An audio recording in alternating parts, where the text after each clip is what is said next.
This is the championship game of the New England Regional. The visiting team will be the Babson Beavers. The home team is the UMass Boston Beacons. We started here back on Thursday with 8 teams, and the cream has risen to the top as it always does. The Babson College Beavers taking on the UMass Boston Beacons for the 2017 New England Regional Championship. UMass Boston has yet to lose a game in this tournament. They come in at 3-0 in the regional, so they have 2 chances to win 1 game to take their second trip in school history to the College World Series. Babson, on the other hand, has been incredible since losing their prior matchup to UMass Boston. They've won 3 straight games to earn this rematch. They're 4-1 in the regional, and they need a win here today to force a climactic 15th game tomorrow, which would be winner take all for a trip to the College World Series. John Cabral alongside Sean Manfredo. Once again, Babson will be the visiting team, so they will bat first. Here's a look at their lineup. Jake Weiss in center field, Brian McHale at shortstop, Jack Halpin bats third at first base, Ryan Arena bats cleanup, the designated hitter, batting 5th, and catching is Sean Harrington, batting 6th. In left field is Eric John. Mark Weber bats 7th in right field, David Lennon bats 8th at third base, and Connor Gill bats 9th at second base. Michael Noki will do the pitching for Babson. And looking over on the other side for UMass Boston, their defense will have Chris Fowler, Fernando Burgos pitching, Chris Fowler at first base, Josh Lopez at second, Charlie Hughey at shortstop, Kyle Boudris at third, Luke Nagel in left field, Sal Frascino in center, and Nick Herzog out and right behind Fernando Burgos. And you've had a chance to talk a little bit to Burgos and get a little what he's thinking coming into this outing and what's his approach going to be in this most important of games. Sure, Burgos, a guy I know pretty well, obviously being in conference. We've seen him for a couple of years at UMass Boston, a veteran pitcher. Had a chance to talk to him yesterday as he was getting ready for this game. He's very confident.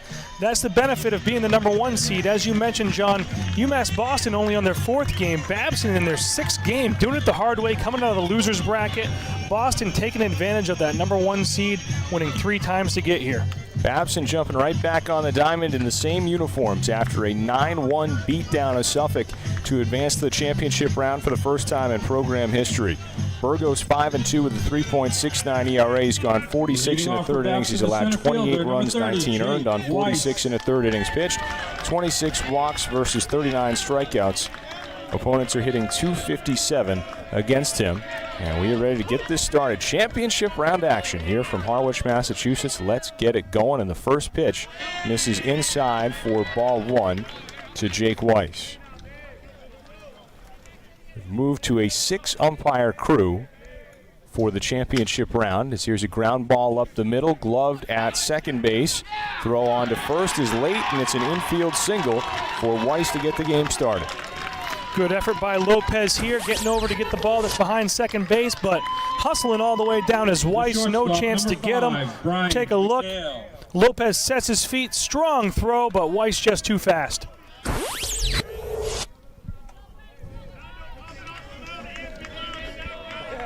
So now here's Brian McHale. McHale at shortstop today.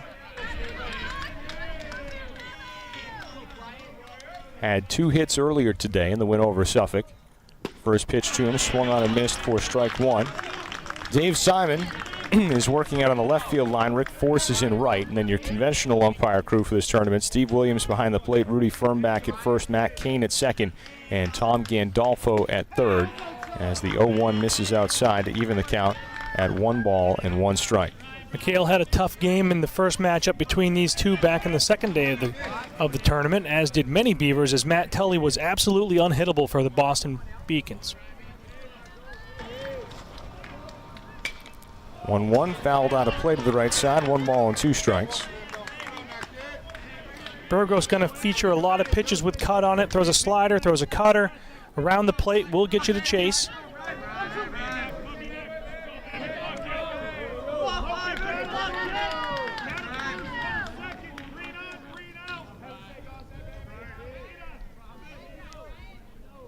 Burgos ready is 1-2.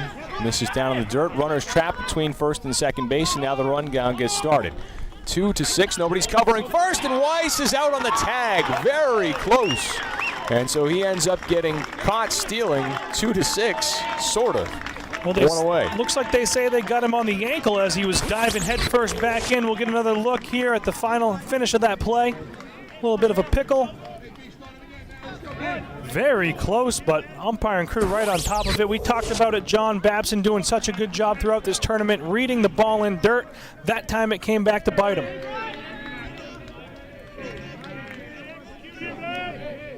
Burgos now with a chance to get a second out here quickly on the next pitch. 2-2, fastball rides inside. Full count to McHale. Look at that, has him on the ankle. Hands not quite back into first base, excellent play. Tough start for Babson. Payoff pitch, fouled out of play off to the right side.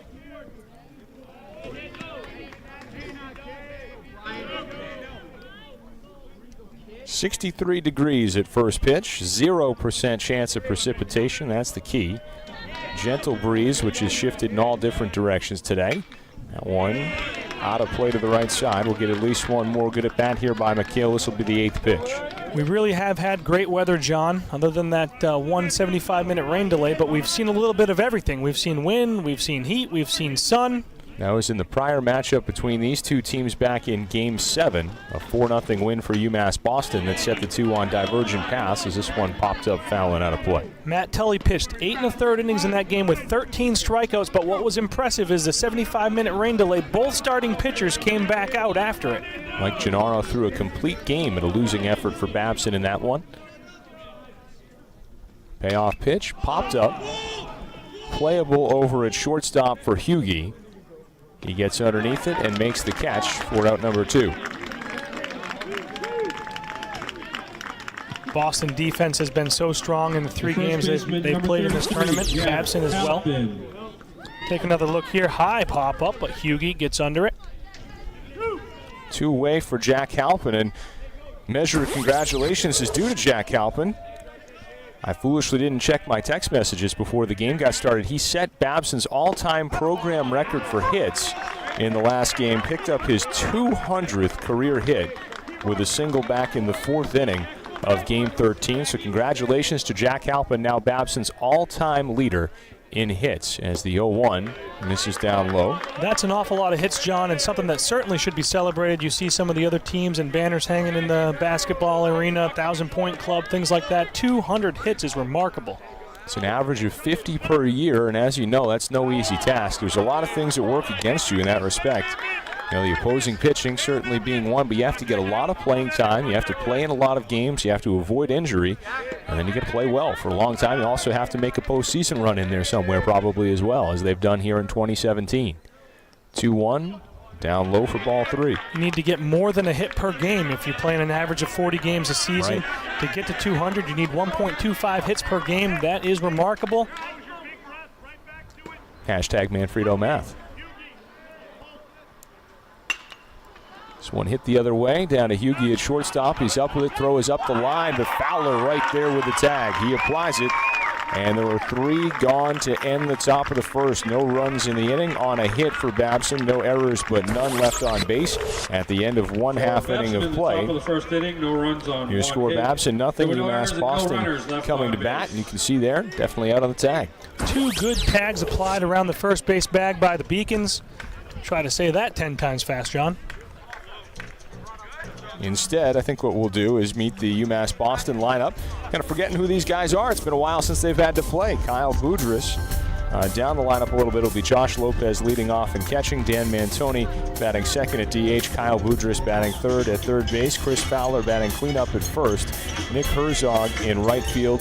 Luke Nagel in left field. Anthony Searles doing the catching. Sal Frasino behind the pitcher out in center field. And Charlie Hughie batting ninth at shortstop. Fernando Burgos was, of course, their pitcher. And for Babson, they're going to need their 6th different starting pitcher of the tournament. And getting the call in this situation is going to be Michael Noki. Noki 2-2 on the year with a 3.66 ERA. He's making just his third start of the year, and he does it with the season on the line. His 8th overall performance. He's gone 19 2/3 innings. He's allowed 15 runs, 8 of them earned on 16 hits, 13 strikeouts to 10 walks, batting .222 against him. Heck of a time for on-the-job training, Coach. Absolutely. Babson going to the freshman here. He's got good numbers like you just read, so we'll see what he does in the tournament. I think the key for him, as I've said since game one, the bottom of the Beacons order. Keep those guys off base. They really make the team go. 7, 8, 9 in the lineup. Guys like Sal Fonseca, 500 batting average already. Charlie Hughey, 250. Anthony Searles, 333. That's your 7, 8, 9. Those are guys that are putting the ball in play and making it happen.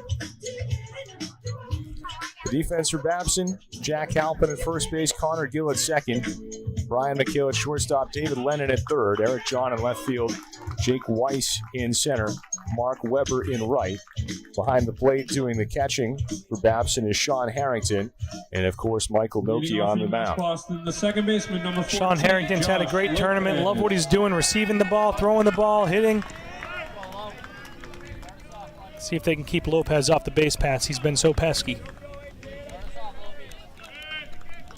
Josh Lopez is 5 for 15 in the 3 games in the tournament with no home runs and an RBI. UMass Boston has won all 3 games without a home run as ball 1 misses low and inside. Ball has not been jumping out of White House Field. The winds have been coming across from left to right most of the tournament. 1-0 in on the called strike.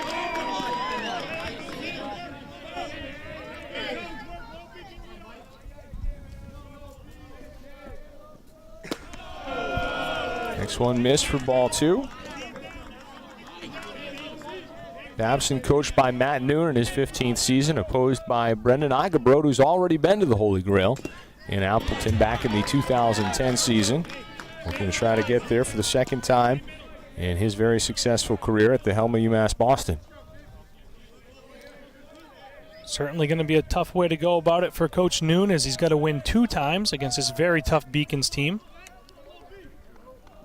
2-2 driven out to left center field. That one going to get down for a base hit. Over to grab it in center field is Weiss, but it's a leadoff single for Lopez, and the Beacons looking to pick up right where they left off against Suffolk yesterday. We've seen this before, John. Josh Lopez leading off for the Beacons with a base hit to start the game yesterday. Against Suffolk, the Beacons rolled from the first inning all the way through.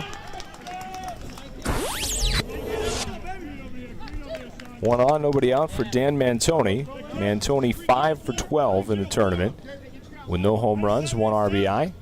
Also the winning pitcher yesterday, as both of these teams with lopsided victories over Suffolk in their most recent game in order to get here. As that one misses inside, 1 ball, no strikes. Today's first game, the 9-1 score you mentioned, could have been a lot worse, as Babson left base runners all over the diamond.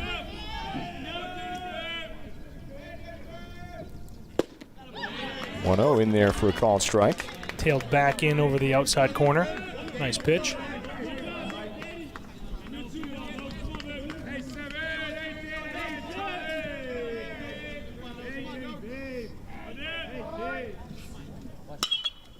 One skied to shallow center. Weiss coming on, has got time and makes the catch for the first out of the inning to retire Mantoni.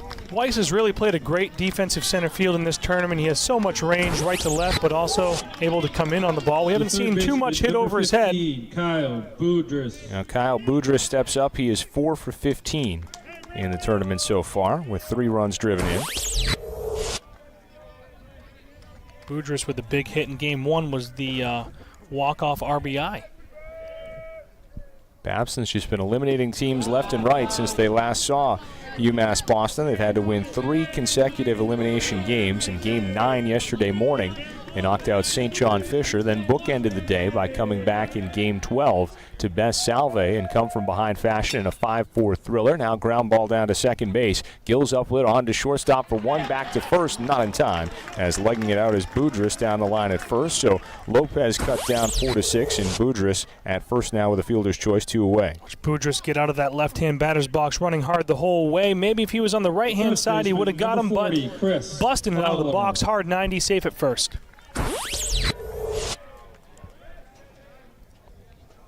Two out now for Chris Fowler. The native Cape Codder here has struggled in this tournament relative to the numbers he's put up this year, just 2 for 13. And UMass Boston's first win of the tournament extended his hitting streak to 37 games, but then had that snapped in their second victory. That was actually the game against Babson. Ground ball down to second base. This should do it for the inning. The flip on to McHale at shortstop will get the job done. Sunoki picks right up where his counterpart had left off in the last game. And at the end of one full inning, we're still scoreless. No runs in the inning on one hit, no errors, and one left on base. And at the end of one full inning of play, we are scoreless between UMass Boston and Babson, and that really helps set the stage for what we're hoping will be a very competitive Game 14.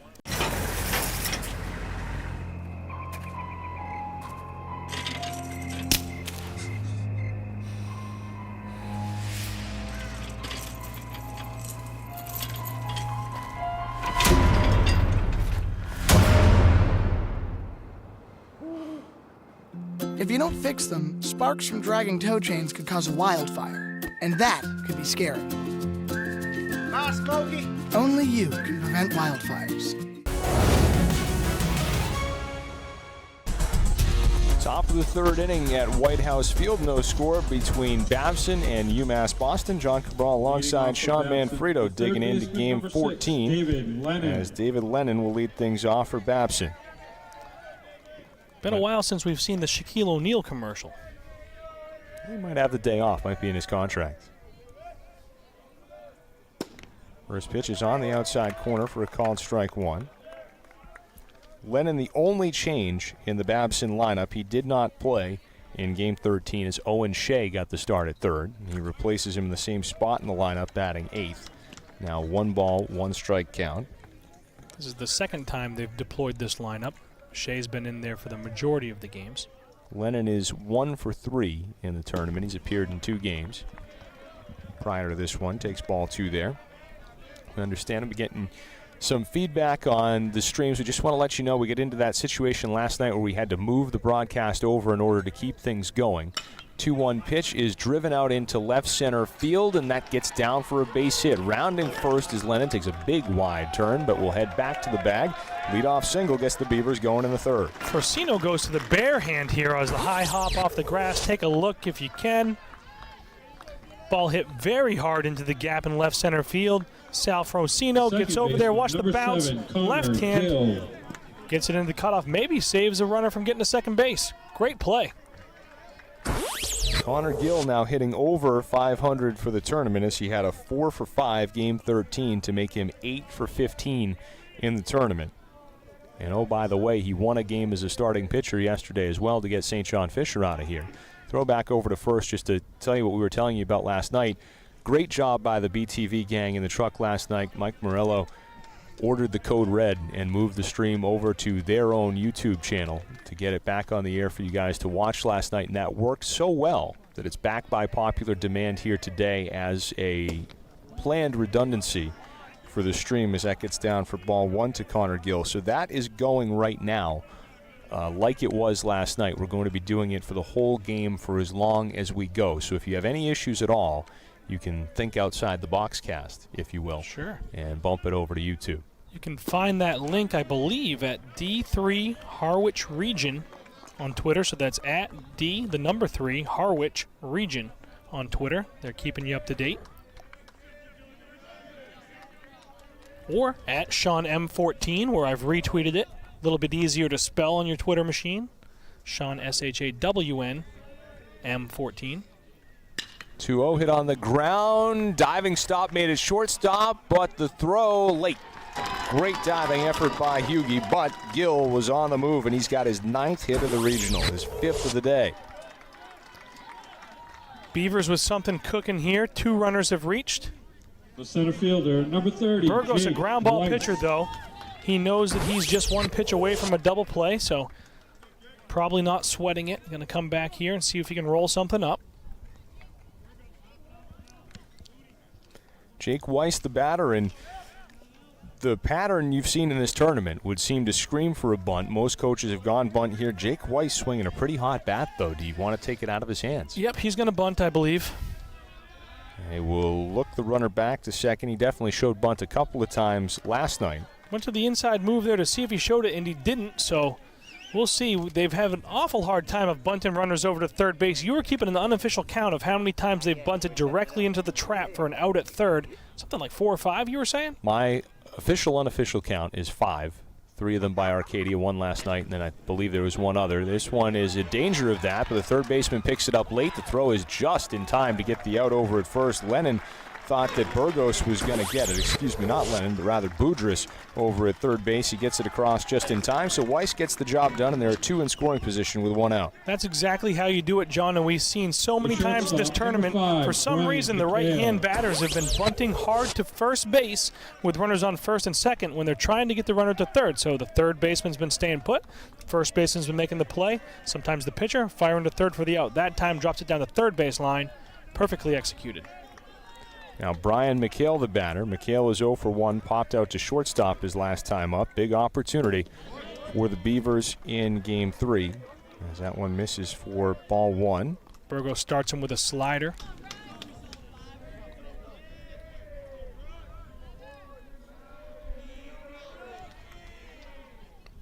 One ball, no strikes, nobody out. 1-0 is in there for called strike 1-1. So many ways to score here with 1 out and a runner on third base. A ground ball anywhere but right to first base. Third base of the pitcher, probably going to get the job done. Fly ball, obviously. You see the confidence UMass Boston has in their team to fight back. A lot of other teams in this region would desperately bring the infield in this spot, and perhaps not coincidentally, none of them are here anymore. Corners are up, so if you do hit one right to first or third, you're going to be coming home here.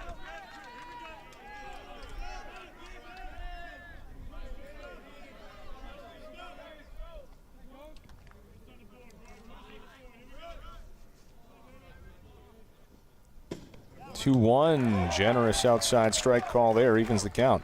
Very generous. We've seen a little bit of inconsistency so far behind the plate.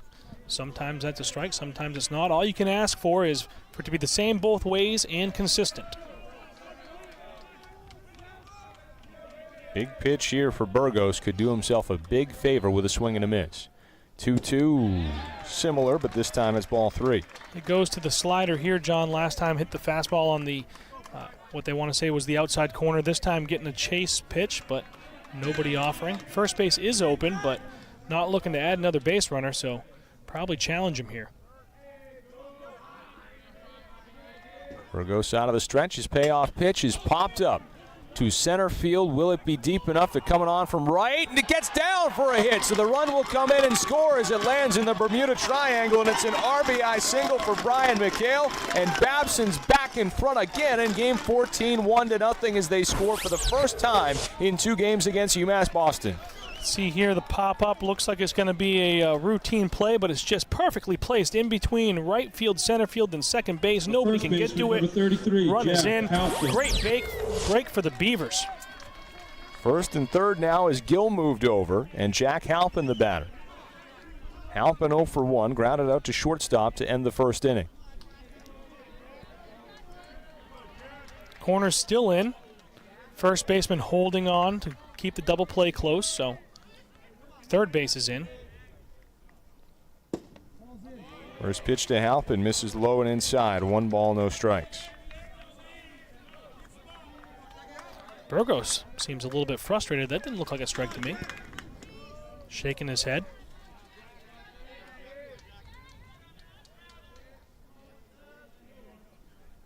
Hit off the very end of the bat and foul. Burgos, a very good pitcher. Has a lot of movement, a little sink to his ball, so trying to get the double play. Some real heady territory that Babson College is in right now with a lead against the undefeated team in the 14th game of the regional. 3 straight elimination game victories to get here. Third to first base by Burgos, nothing doing. Babson had come into this regional with just 1 NCAA tournament win in program history. Their win earlier today set a new program record for season wins with 29. 1-1, misses low and in. They came in on a 13-game winning streak. They've won 3 of 4. 4 of 5, so now 17 of 18. 17 of 18. That is about as hot as it gets.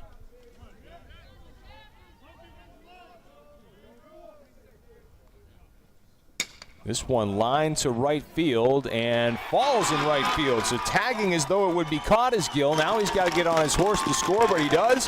Career hit number 201 for Jack Halpin as an RBI single, and the Beavers lead it 2-0 in game 14. Herzog plays this very conservatively. Watch the line drive to right field. In comes Herzog, pulls up at the last second, lets it drop in front of him. The designated hitter, number RBI 37, single. Ryan Arena. McHale also had to see if it would be caught, so he stops at second, and Ryan Arena the batter. We may have a visit here from one of the UMass Boston assistant coaches. Tough to tell, though. The camouflage hooded sweatshirt. I can barely see him at all. I just see two legs walking around out there. I see somebody making his way to the mound. Got a lot of applause as though someone's going to come out of the game. Maybe they just got word as they've taken the ball. They're getting that for Jack Halpin, so maybe they think that that's the program record. Either way, it belongs to Jack Halpin, and there's a little bit of confusion there. I'm sure he's happy, but this is the thing. You can reflect on that someday in the rocking chair with the grandkids. Absolutely. I mean, right now you're trying to win a ball game. Business at hand, but the fans, the parents, they want that ball. Get the ball is the chant. Arena steps out. Arena had one of the biggest hits of the tournament, a bases-loaded 2-out single with his team trailing 4-3 in the bottom of the 8th inning last night, lifting Babson to an eventual 5-4 win over Salve Regina in Game 12. And that seemed to really open the door for him as he got on base 3 times in the last game and got on with a hit-by pitch his first time up today. Takes ball 1 low here. Searles goes out of his crouch to block that one, gets it in the glove. Burgos starting several batters with off-speed stuff. Really looking for a ground ball here. That's what he's looking for. Trying to get that double play.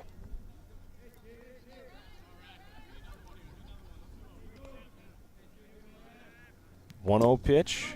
Misses down low. 2 balls, no strikes the count. Goes to the two-seam fastball, runs back in off the plate under the hands. Ball 2.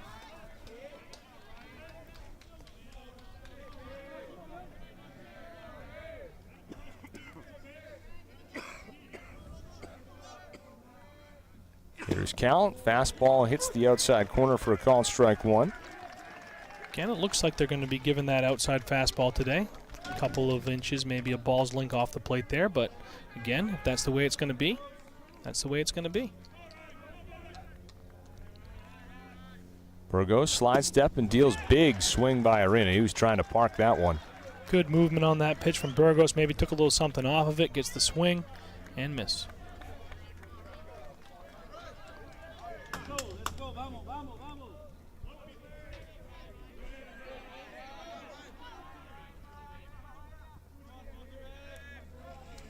Burgos comes to the plate. This one fouled out of play.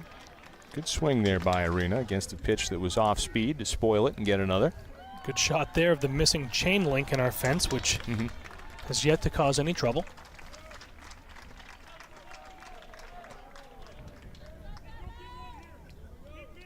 Arena, 2-strike approach here. Looking to stay out of the double play, but mostly avoid the strikeout. Now the 2-2 waved at and missed. Strike 3. Big pitch by Burgos, who's been struggling in this inning, gets the second out. Came hard inside here. Arena with a swing and miss. Take another look. The catcher, number 10, Sean Harrington. First strikeout for Burgos, and now here's Sean Harrington. Harrington 0 for 1. Flew out to right field his first time up. You have this many runners on base with only 1 out. If you can get out of here with only 2 runs, you got to take that as a little bit of a win. Avoid the big inning, John. That's what the Beacons want to do. There's plenty of game left. First pitch trails well outside the zone. Big time tail on that pitch.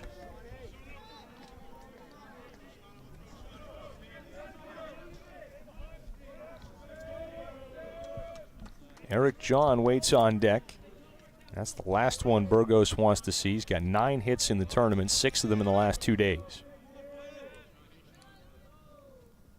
1-0 misses away. They'll throw down to first. Halpin gets back in safely. He'll be coughing up a face full of dirt, but at least he's in safe. Searles throws the ball as good as any catcher in New England. We talked about that in one of the previous games. He'll sling it around the field, but he's very accurate. So if you're going to be doing that stuff, you got to have confidence, and he certainly does.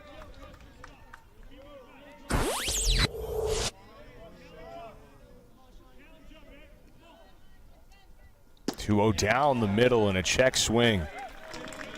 Why is Harrington checking his swing there? Thought that ball was outside. Maybe he's asking the umpire. You can do serious damage with a pitch like that. Was a little bit up, maybe. 2-0, you want your pitch. He asked the umpire, was that on the swing or was that on the location? I think it was on the swing. 2-1 now, misses low and in. But you're right, get something to elevate maybe.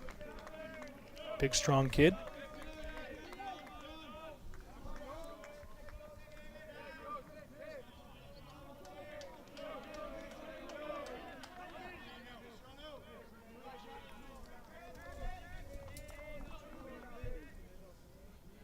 Burgos ready, the 3-1, borderline, strike two. Very borderline. Mm-hmm.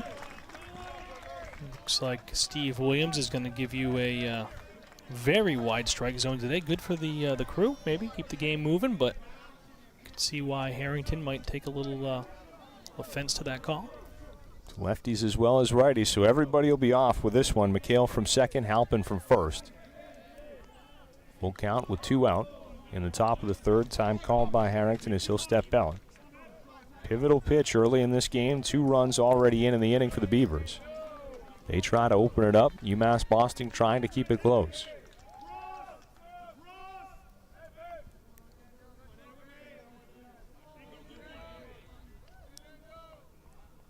Runners go. The pitch is hit out to center field. Coming in is Procino, and he makes the catch for the out that retires the side.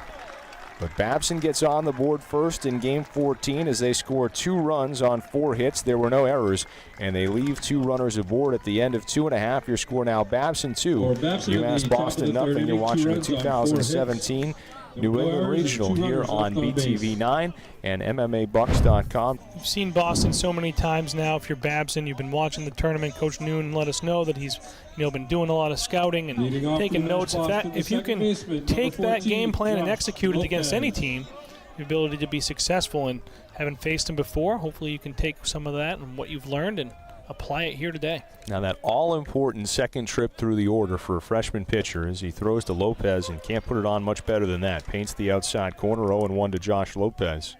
It's exactly where you want to be living to a right-handed bat. Gets it right back, throws it again, same spot, maybe a little further outside, strike 2, and that's something you can teach pitchers as well. If you can find the outside corner, you can try to extend it a hair here and a hair there. Throw it out there again. Take a little more. 0-2, they'll go away again. Tried it. Outside, outsider, and outsider wrist, right? To use the Manfredo parlance. Hey, you got it right on the nose, John.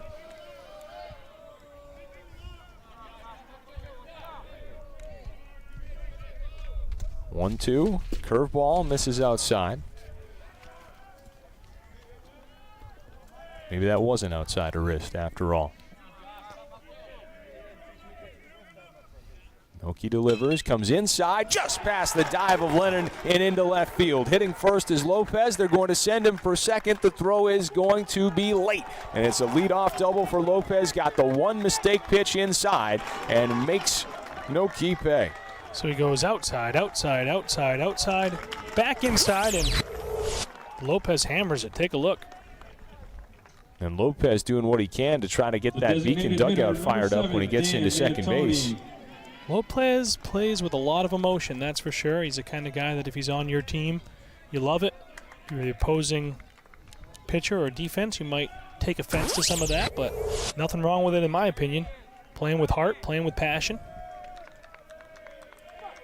Lopez at second for Dan Mantoni. Mantoni 0 for 1. Pitch waved at and missed for strike 1, and that can be a real part of the learning curve for a freshman pitcher, and learning to trust the coaching staff and learning to accept the coaching is, hey, we told you to throw it outside. Look what happened when you didn't. Absolutely right, and you've noticed it throughout this tournament. Pretty much every one of these catchers looking in for their signals, getting the calls from the dugout. A one hit down to shortstop. Runner makes a break for third. They'll go to third, and forgetting to catch the ball is David Lennon. Headed up to second base on the error is Dan Mantoni, and what could have been a huge defensive play for Babson becomes a major error. Second and third, nobody out. What a break for UMass Boston. A great play by McHale. Throws on the money, just doesn't catch it. Third base coach giving Lopez a little bit of, I don't know, he can't hear what he's saying, but he's kind of pointing and saying, hey, that was dumb, or hey, way to hustle, one or the other. But he was running directly into an out at third base. They say you got to be able to put the ball behind you if you're going to go from second base to third. He did not. McHale with a fantastic play. Unfortunately, no tag by Lennon, no catch. One's in for a called strike one. As I mentioned yesterday, I'm a Giants fan. As a New York Giants fan, I've watched many substandard tight ends do the same thing for the last several years, try to run with the ball before they've made the catch and they put it on the carpet. But it's a lot more consequential in baseball than it is in football when you can just go back to the huddle for 2nd and 10.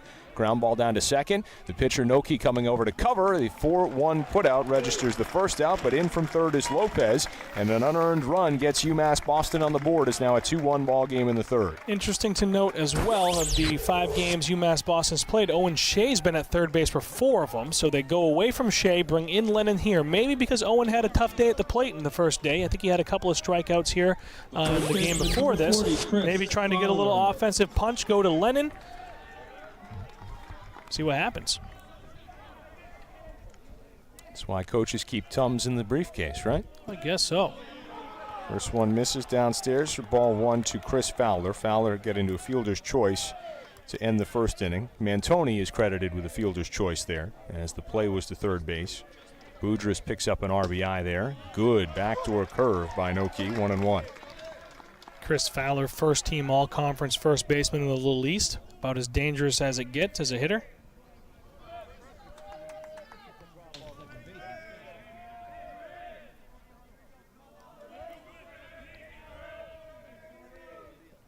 One curve, similar spot, but a little further outside.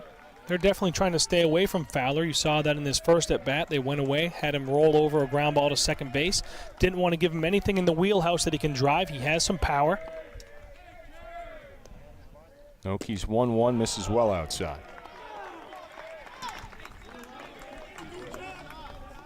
And for Babson, the whole name of the game is building the bridge. You want to get this to the late game for a well-rested bullpen. That lead down to 1 run already. This is popped up. Will it get out of play? Giving chase is Harrington. He does not have enough room as it's in the front row of the bleachers. Just ran out of real estate there. That pitch pretty good down the middle. Maybe a little too good. Just missed it. Thought maybe they were pitching around a little bit, trying to get him to make a mistake, but then 3 balls, 1 strike, right down the middle of the plate, splitting the plate.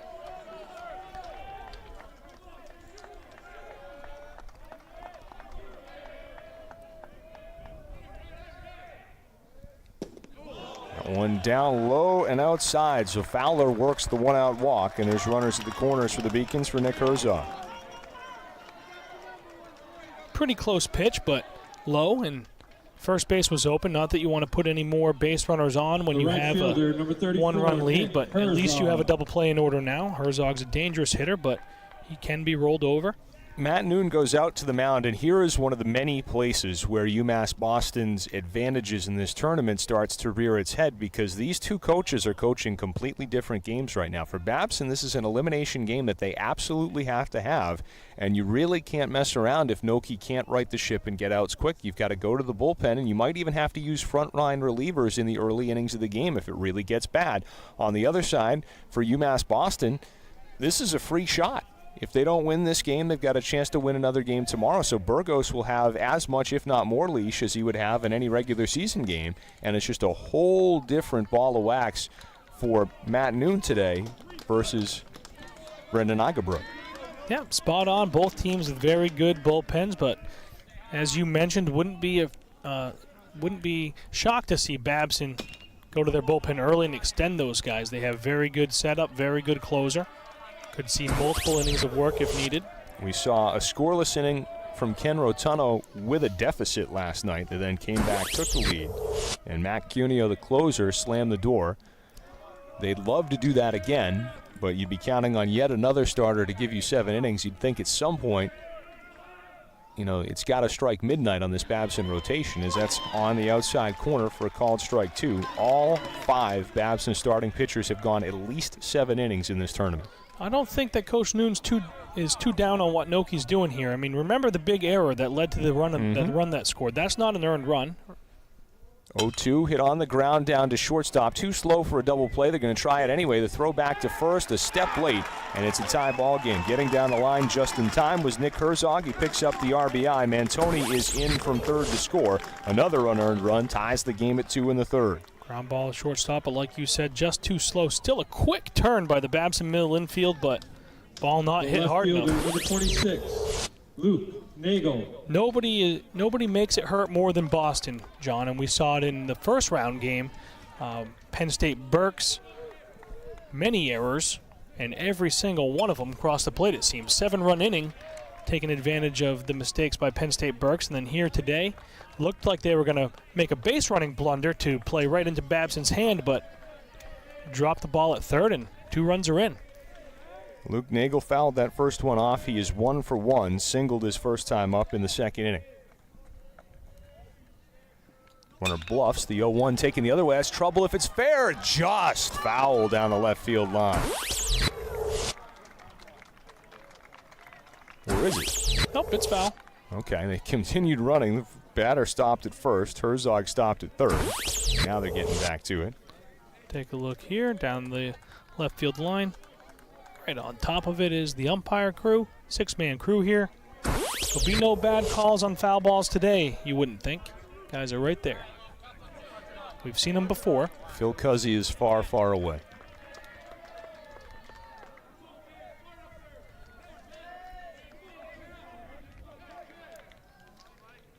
Oh-2, fouled off the edge of the bat.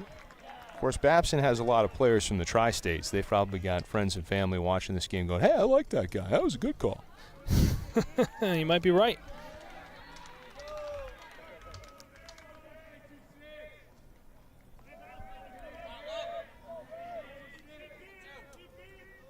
Oh-2 pitch, hit out to left center field, splitting the defenders, and a nice running grab made by Eric John to prevent further damage in the third. But UMass Boston answers with a 2 spot of its own, both runs unearned.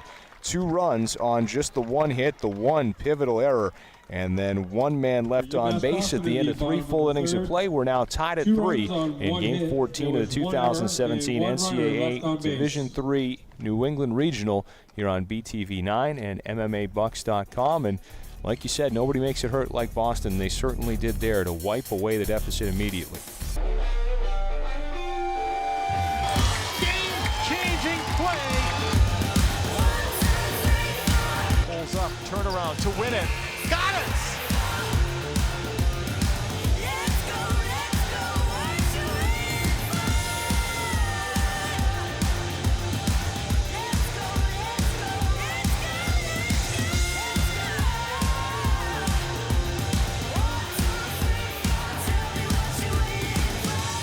Welcome back to the madness.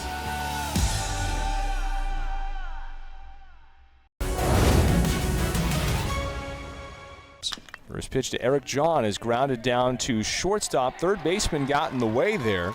And I wonder what would have happened if that ball had been allowed to roll through to Charlie Hughey. Either way, John is aboard. That was hit so slow, I would think they'd score that a hit, but we'll see. One thing I wonder, John, and you were there in 2010 and I wasn't, in is you see so many teams that get into the regional tournament taking advantage of that auto qualifier, and UMass Boston wasn't the regular season champion of the Lilies Conference. They went up and they won the conference tournament, much like this, got the number 1 seed here, and it looks like they're in the driver's seat. But we saw some other auto qualifiers in here in the tournament, like Worcester State, for example, and they weren't able to ride that momentum to any more victories. Boston has come in after winning that tournament, won their first 3, so carrying that momentum into the regional, something that the Beacons seem to be pretty good at when they have it. That one scored an error on Kyle Boudris. So John aboard at first base, having reached on the error. Now 1-0 the count on Mark Weber. Weber 0 for 1, flew out to center field to end the second inning. Pitch on the outside corner for a called strike if you can follow what I'm trying to say. I can. Can you take that auto qualifier tournament win and continue that momentum through the tournament? Seems hard. They certainly did in that instance 7 years ago, but just 36-10, just an unbelievably good record anyway. But then you consider they're playing against Little East competition. I mean, 36-10 is a much different thing. You know, if you're doing it in the GNAC, for instance, versus doing it in Little East, where you're playing tough matchups, 2 or 3 of them each and every week. Well, that's why you see the strength of schedule for Boston overall. I think they finished in the top 26, 27 overall strength of schedule, so they certainly didn't play any cupcakes during the regular season. 3 balls, 1 strike to count on Weber. But sure helps playing 2 against Southern Maine, 2 against Eastern Connecticut, et cetera, et cetera. Here's a pop-up coming back our way. This is the first one that might come into the broadcast booth just a little bit to our right. Stays in play and actually caught in the field of play by Anthony Searles for the first out of the inning. Searles so good defensively. We didn't have a view of that where we're perched up here. We couldn't see. But getting back, here's a look at it on the monitor. What a catch. Take those outs anytime they present themselves. Now here's David Lennon. Lennon's 1 for 1, singled and scored in the third, but then made the error that is the biggest reason why we're tied right now, as Babson woulda, shoulda, coulda gotten out of that scoreless last inning had Lennon been able to make the catch in the tag to get the out on Lopez over at third base on the ground ball to shortstop.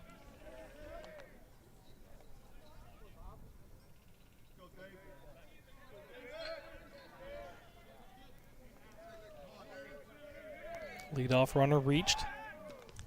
We'll see if Burgos can erase that, maybe with a double play ball.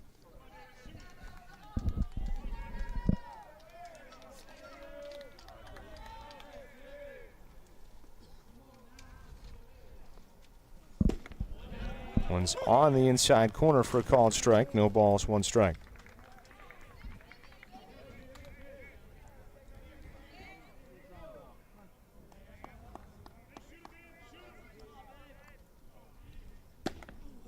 Fastball misses away.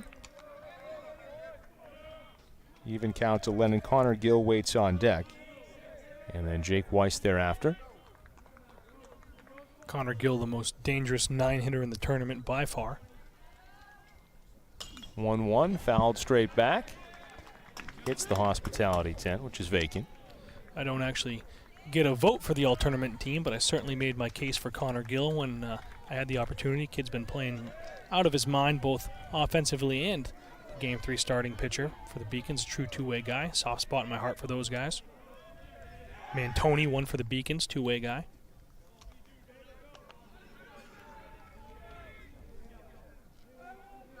We were talking earlier about what the all-Manfredo team might have as the gimmicks. I mean, John Madden has the turkey legs on lockdown. Sure. Phil Simms did the iron, which I thought was pretty lame. Yeah. So what would your go-to award be? Is that pitch waved at and missed by David Lennon for strike 3 and out number 2? Geez, I don't think I have anything. I'm going to have to really scratch my head on that one. Umbrellas, maybe? Well, you might be right. I mean, we do have on Cape Cod. We are on Cape Cod, and I have brought this umbrella to protect us from the elements as we've been outside for 4 days. Our faces are red, our lips are chapped from the wind. We're real heroes here, so to speak. Absolutely. It's been a really tough thing watching all this high-level baseball and eating all these free meals, let me tell you, but we do it for you, the audience, as this is ripped into left field, down for a hit, and it's going to roll all the way into foul territory. Now it's an issue. John's going to hit third base. They'll send him in. The relay throw to the plate is high, and the Babson Beavers score the go-ahead run. Throw to third gets away, and into third base off the RBI double is Connor Gill, and Connor Gill has done it again. That's my guy, John. I told you, Connor Gill, man, he is on fire out of the 9-hole, rips the ball down the left field line, and just watch it roll all the way down into foul territory, waving the runner all the way. It looked like it might get hairy here at the end as he just hits third base as the relay comes around, throws high, sliding in safely, and then Gill heads up all the way down to third base, trailing the runner. 2-out RBI triple for Connor Gill. Connor Gill has 6 hits today. As this one now hit out into a tough spot in left field. Everybody coming on, and it lands. Finds the other Bermuda Triangle. An RBI single for Jake Weiss. Babson back in front 4-2, and they answer 2 UMass Boston unearned runs with 2 unearned runs of their own. Take a look here, just another ball that's placed in the perfect spot for Babson. Nobody can get there. Connor Gill coming in to score with ease from third base. All this with 2 outs. Connor Gill not only doing such a great job providing offense, but turning the lineup over, gets to third base, turns the lineup over to the top of the order, and scores. I got to tell you, right now, MVP is Gills to lose. Oh, absolutely, and we were making that case. If Babson can continue this run. Runner goes. This one hit out into center field. Frasino going back, and he will make the catch to retire the side. First pitch misses high for ball 1 to Anthony Searles. 1 ball and no strikes. 1-0 line back through the box and into center field for a base hit. Searles now 1 for 2. Big answer by Anthony Searles there. Get the momentum stopped a little bit for Babson's. Searles had that play in the last half where he went back to the backstop and made a great catch for the out. Starts him up here with a single. The center fielder, number 20, Sal Frasino. Sal Frasino now the batter. Does not have an official at bat yet. Worked a walk back in the second inning. Frasino 5 for 10 in the tournament. Swinging a hot bat from that 8 slot. First one misses low and outside. Down by 2. Would you consider a bunt here? Yeah, I mean, so much. We've seen UMass Boston bunting in pretty much any count, any out sequence. So it's certainly something to consider. Pop up into shallow left. McHale going back, but coming in to make the catch is Eric John, and there's 1 away in the 4th. Frasino, like you said, though, so hot. Coach Egerbrout just wants to let him hit. The shortstop, number 29. 1 on, Charlie 1 out Hughey. for Charlie Hughey. Hughey hit into a fielder's choice that ended the second inning. That was a pretty amazing play by Lennon at the time. The way that he tricked the runner into going back to second when he had a force at third. Baseball always has that promise of giving you something you've never seen before. That was a new one for me. That one misses inside, 1 ball, no strikes. Well, if you're Nagel there, there's no harm in putting on the brakes, and maybe he can trick the third baseman and trying to take the long route, make the throw to first instead of just stepping on the bag. Ground ball ripped foul a little too far down the back. Looks like Josh Gerson is warming up in the bullpen for the Beacons, freshman right-hander. Still no activity in the Babson bullpen, which when you're in an elimination game scenario, every inning where you can say that is a big, big win unto itself. 1-1 hook, perhaps a little low. Not throwing with a lot of urgency there, though. The catcher's standing, no mask on, so maybe just tossing a little. Shadows starting to creep in as we get into the late afternoon. 2-1, waved at and missed for strike 2. Forgot all about that. We had the later start today. So the second game starting at 4 o'clock as opposed to in the mid-afternoon. Shadows will be an issue here in game 14. Very true, John, and there will be no late game today. Runner goes, got a great jump and will steal second base uncontested. Noki probably should have had a chance to get him there, left early. Maybe take a look once in a while here. As you can see here, he obviously have Noki's timing down. One look and delivered to the plate. Great read. Stolen 100% on the pitcher. That's probably what Harrington wants to talk about here.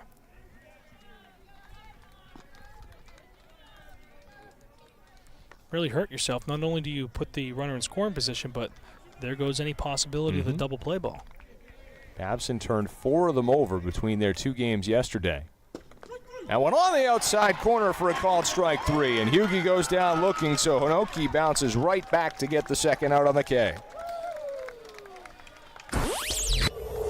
Ball looks like it's right there on the corner. Ooh, maybe a little bit outside, but if we can say one thing, it's going both ways at least, as they've expanded the zone and he's kind of set where it's going to be. I think Hughey upset because he was thrown a better pitch than that was called a ball. Might be right. Now the big deal here is you're facing Josh Lopez, who's already 2 for 2.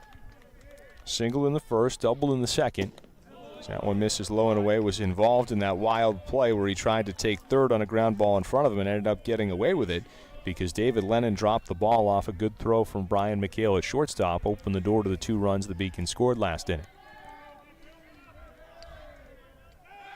Think about that, John. If it was just catch that ball, it's probably 4-0. Quite possibly.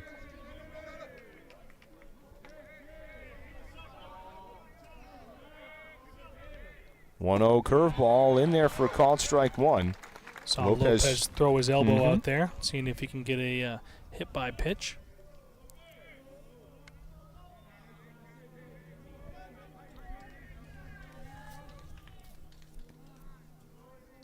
He's 1-1, switches up to the fastball.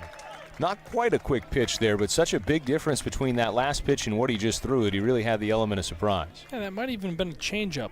It was low, looked like it took a little bit of something off it, but certainly mixed up his momentum there.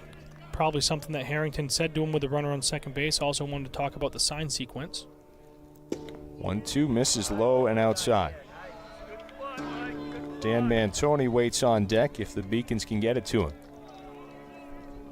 Big chance for Noki to help Babson get a leg up in this game right now if he could get out of it here.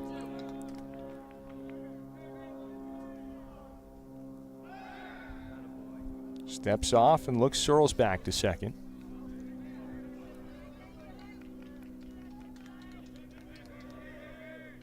Two, misses down in the dirt, blocked there by Harrington. First plane we've heard in the entire tournament. Must be a private plane because there's really no destinations out this way. Well, the busy season is upon us, John, here in the Cape, and next weekend kicks off with Memorial Day weekend. Maybe the folks are starting to get those private planes flying. Where would you even land one out here, though? You would know better than I would. Marconi Beach? No idea. Main Street in Chatham? Unlikely. Payoff pitch, check swing. Did he go around? Not going to check it. They do appeal, no swing. Never going to get that call when you wait that long to check it. Never going to get that call when you wait that long to check it. If Harrington pops up and asks for that check right off the bat, maybe you at least get a look. And very close. Looks like he held the bat barrel back.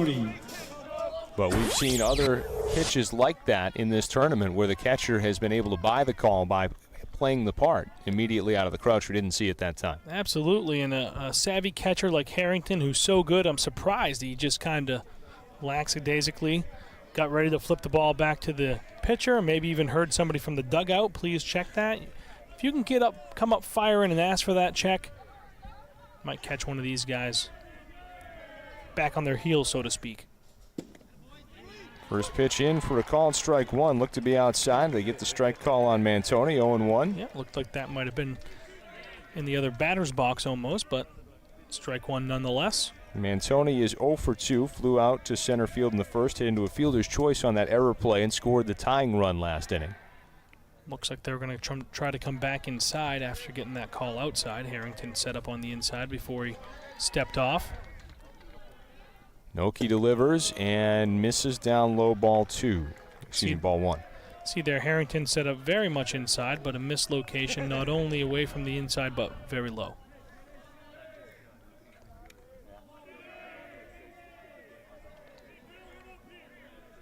One curveball hit high and deep to left field. John going back. He's just going to watch it fly, and UMass Boston is in the lead for the first time in Game 14. A no-doubter off the bat of Dan Mantoni, and the Beacons lead it 5-4. Mislocation there, John. They went away. Catcher set up away.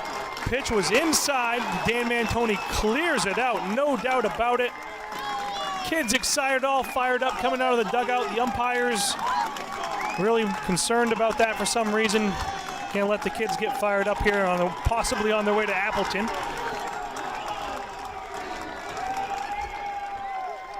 Kids push back into the dugout. Take another look there, no doubt off the bat.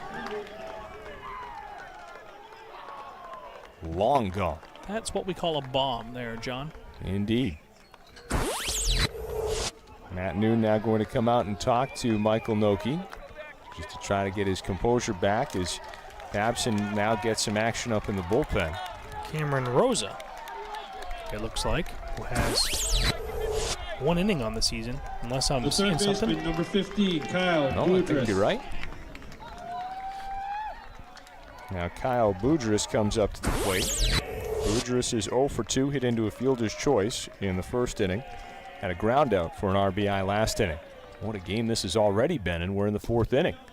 Fastball misses outside, ball 1. It's almost like these are the 2 best teams in New England or something. That's what it looks like. I think even after the first day, John, it looked like these were going to be the 2 teams one way or another. Halpin boots it on the backhand, then can't find it, so reaching on the error is Boudreaux, and the inning continues, and you get the ever-dangerous Chris Fowler another chance at the plate with a man on.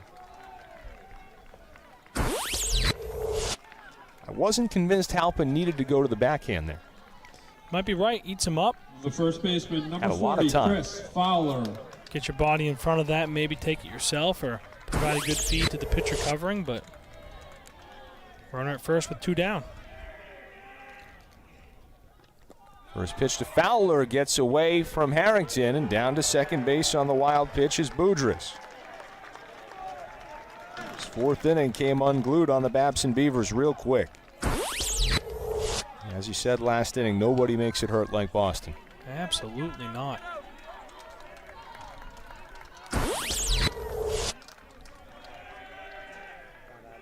Tidbit about him. 1-0 on the inside corner for called strike 1.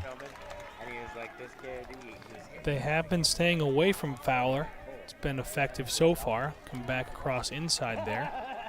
We're making the case for Gill. I think you have to say something very similar about Dan Mantoni now as the 1-1 pitch gets in there for a called strike. He had a game that he won as a pitcher yesterday against Suffolk, and you know, if in the event that that were to be the game-winning home run here today, there's a lot that has to happen between now and then, but even if that isn't necessarily the game winner, but Boston still wins, he'd have quite the case as that pitch swung on and missed by Fowler, so he goes down swinging, and the side is retired, but too little too late for Babson as UMass Boston goes back in front on the biggest hit of the tournament, the 3-run homer to deep left field by Dan Mantoni. They get those 3 runs on just 2 hits, 1 error, and 1 man left aboard. Now at the end of 4 full innings of play, UMass Boston has its first lead of Game 14 at 5-4. We'll take a break and come right back. You're watching the 2017 NCAA Division III New England Regional on BTV 9 and MMABucks.com.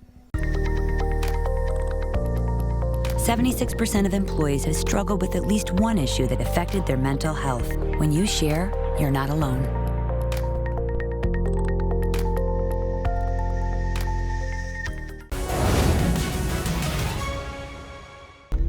Top of the 5th inning here at White House Field in Harwich. 3, 4, and 5 coming to the plate for Babson College as they find themselves trailing for the first time today. Jack Halpin, Ryan Arena, and Sean Harrington, the batters, against Fernando Burgos, who has got himself an advantage for the first time all afternoon. First ball fastball on the outside corner for a called strike 1, 0-1 on Halpin. Saw that last pitch to end the inning. Looked like maybe a changeup away to Fowler. Got him swinging and missing. 0-1 misses away. Halpin's 1 for 2, grounded out to shortstop to end the first. Had an RBI single back in the 3rd. Lets that one go low and away.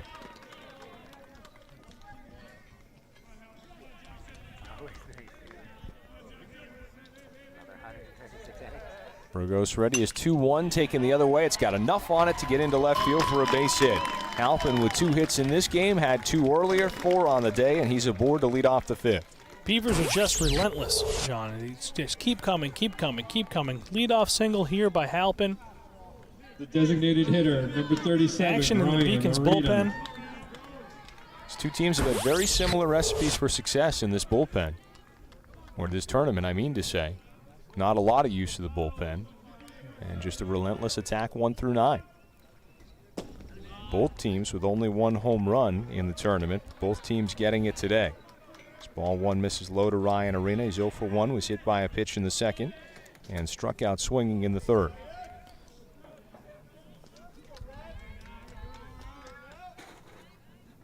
(1-0) on the outside corner for strike 2.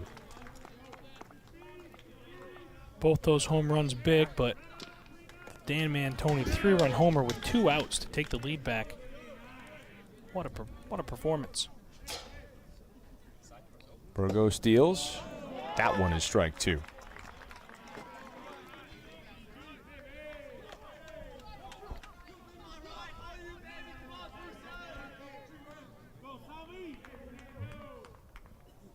Burgos fires, grounded foul over toward the Babson dugout.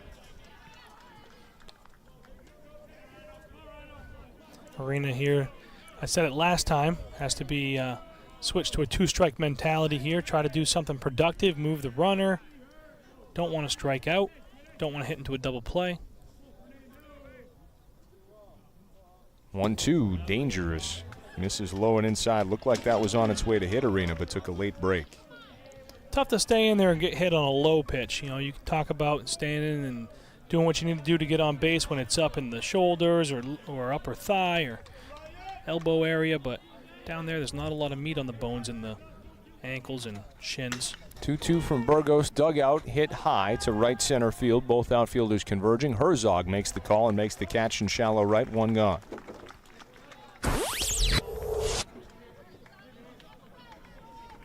So that's the back-to-back times that catcher, Arena's number gotten 10, down early in the count. Harrington. Thought maybe try to battle back. Struck out last time, pop up there, so make an adjustment here later in the game. Still plenty of baseball to play. Harrington flew out to right in the second inning and flew out to center in the third, so he's 0 for 2. Looking to help break through as the Beavers look to score for the 3rd consecutive inning to try to answer this 1-run deficit. Fastball on the outside corner for strike 1. A little extra on the let-go by Burgos. The Beacons have not quite double barrel action. They, as you know, the third base side, the only of the bullpens with 2 mounds, but they have Bobby Tramandazzi now doing dry drills on one side, not a ball or a catcher, but going through the motions. So that's an interesting thought, as we've seen what Tremendazzi can do, certainly for UMass Boston. We've seen what Kaufman can do as well. And yes, you do have the mulligan, but at the same time, you have that 2016 Major League playoffs fresh in mind, where you saw coaches and managers seize the day and capture moments as that pitch swung on and missed for strike 2. And we saw so many frontline relievers used early in winnable games to try to just choke off the opponent.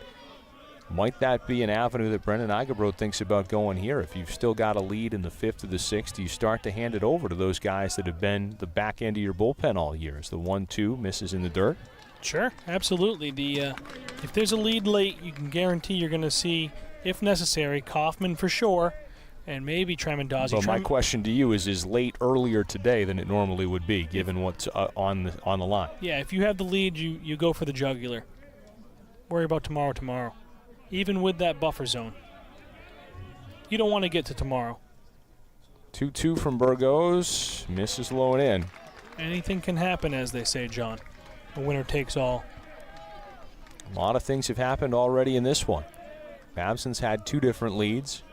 UMass Boston just took it over last half inning on the 3-run homer by Dan Mantoni. Think about it this way. If you have the lead now, and you don't use those guys, and I know you're saying early, not late, but you Runner don't goes, use them. payoff pitch, taken the other way, close to the line. It's down for a fair ball. Matt Noon's already sending the runner home. This is a carbon copy of Gill's double. Huffing and buffing in from first base is Jack Halpin, and we're tied at 5 on the RBI double to left by Sean Harrington. Nagel lost his footing a little bit out there as well. I don't think it comes back to bite him as that was going to be a double all the way, but you can see he slips a little bit as well. Could have been worse.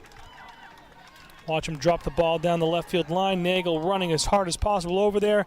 All right, goes into a slide there, so didn't lose his footing. Goes into a slide, uses the fence, gets the ball in. And how's that for confidence in the big guy from Matt Noon? He couldn't send Jack Halpin fast enough. Yeah, he had him the whole way. You're absolutely right.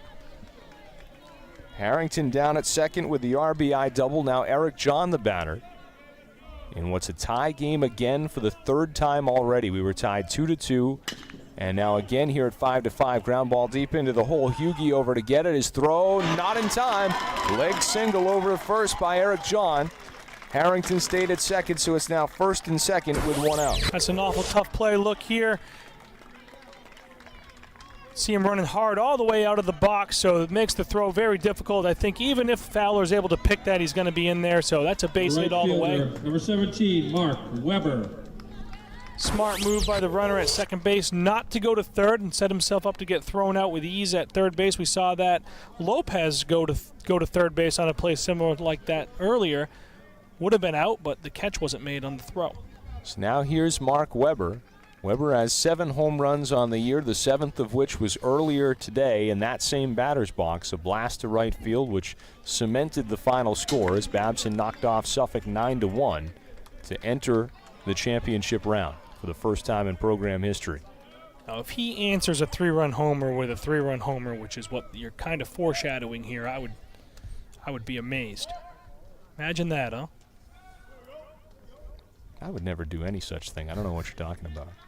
Here comes Coach Egerbraut out to the mound. He might be foreshadowing, too. Wants to talk to everybody, though, so maybe not over for Burgos. Usually No, but you've talked about body language. What's up with Burgos being 6 steps off the mound before he knows what the coach is even going to say? You know, that's tough because 8 times out of 10, I won't say 9, when the head coach comes out, at least with most teams, and I don't know that for a fact with Boston, that usually means the day's over. But you wait on the mound, you talk it over, and you hand the ball off like a gentleman. It looked like Burgos was over there expecting he was done, and not the case. Staying in the game, so it was a confidence boost by Coach Egerbraut, and maybe he wanted to talk to the defense about what we're going to do with just one out. You saw him telling Fowler to come in.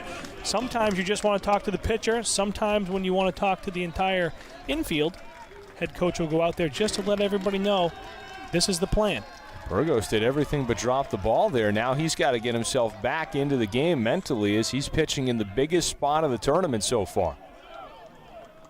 2 on with 1 out. The pitch is lifted to shallow center. This is going to be another tough one. Frasino going back and caught. Over the shoulder sliding catch by Hughie into center to bring it back for the second out. Tremendous play by Charlie Hughie. What a tough play if you're a base runner there. You see that ball looked to me like it was going to drop. So I was thinking that runner at second base is going to get thrown out with ease at third.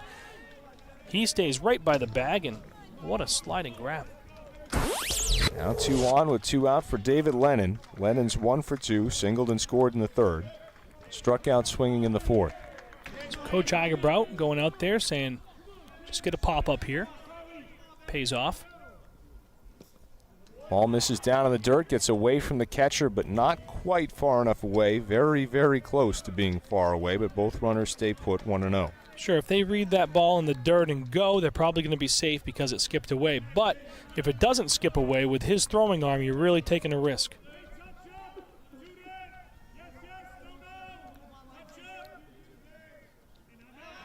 Inside move to get the runners back to their bags. Harrington to second, John to first with 2 away.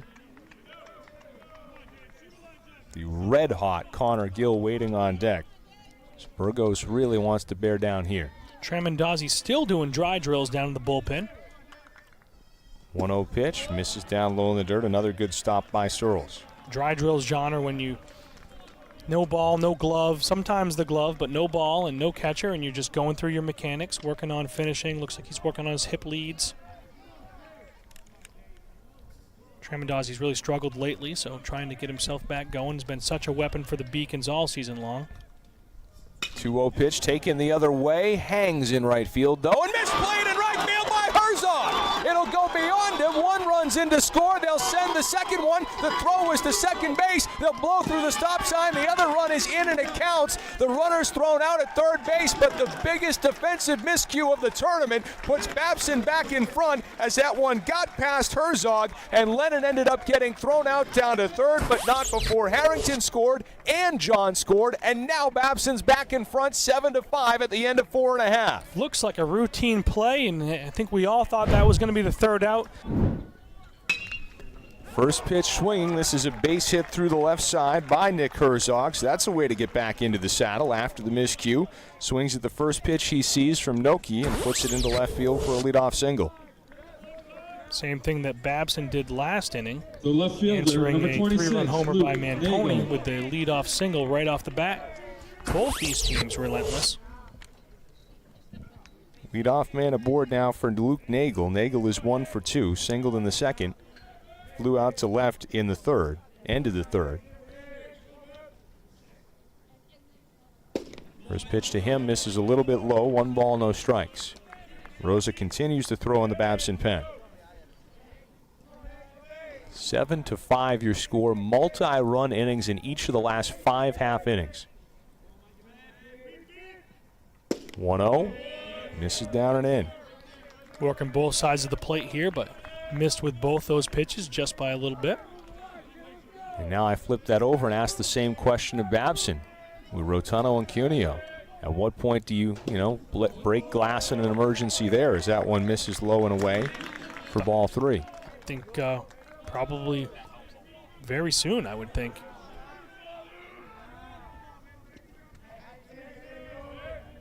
.30 pitch. Get me over for a called strike. Nagel was taking all the way. And what we saw out of those two guys last night, they look like they're very top-end relievers. Noki's 3-1 on the outside corner for a called strike 2. Nagel was one step to first base before he got the bad news from Steve Williams. Rotuno has 19 appearances, almost 30 innings, 29 1/3, so he's accustomed to going multiple innings.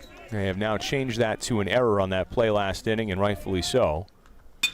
Payoff pitch lifted the other way and foul out of play on the other side. So what that means is that's not a 2 RBI double for Lennon, but rather an error out in right field, as I had originally said. Cuneo, basically a one-inning guy all season, 22 appearances, 22 1/3 innings, but Rotuno has been extended.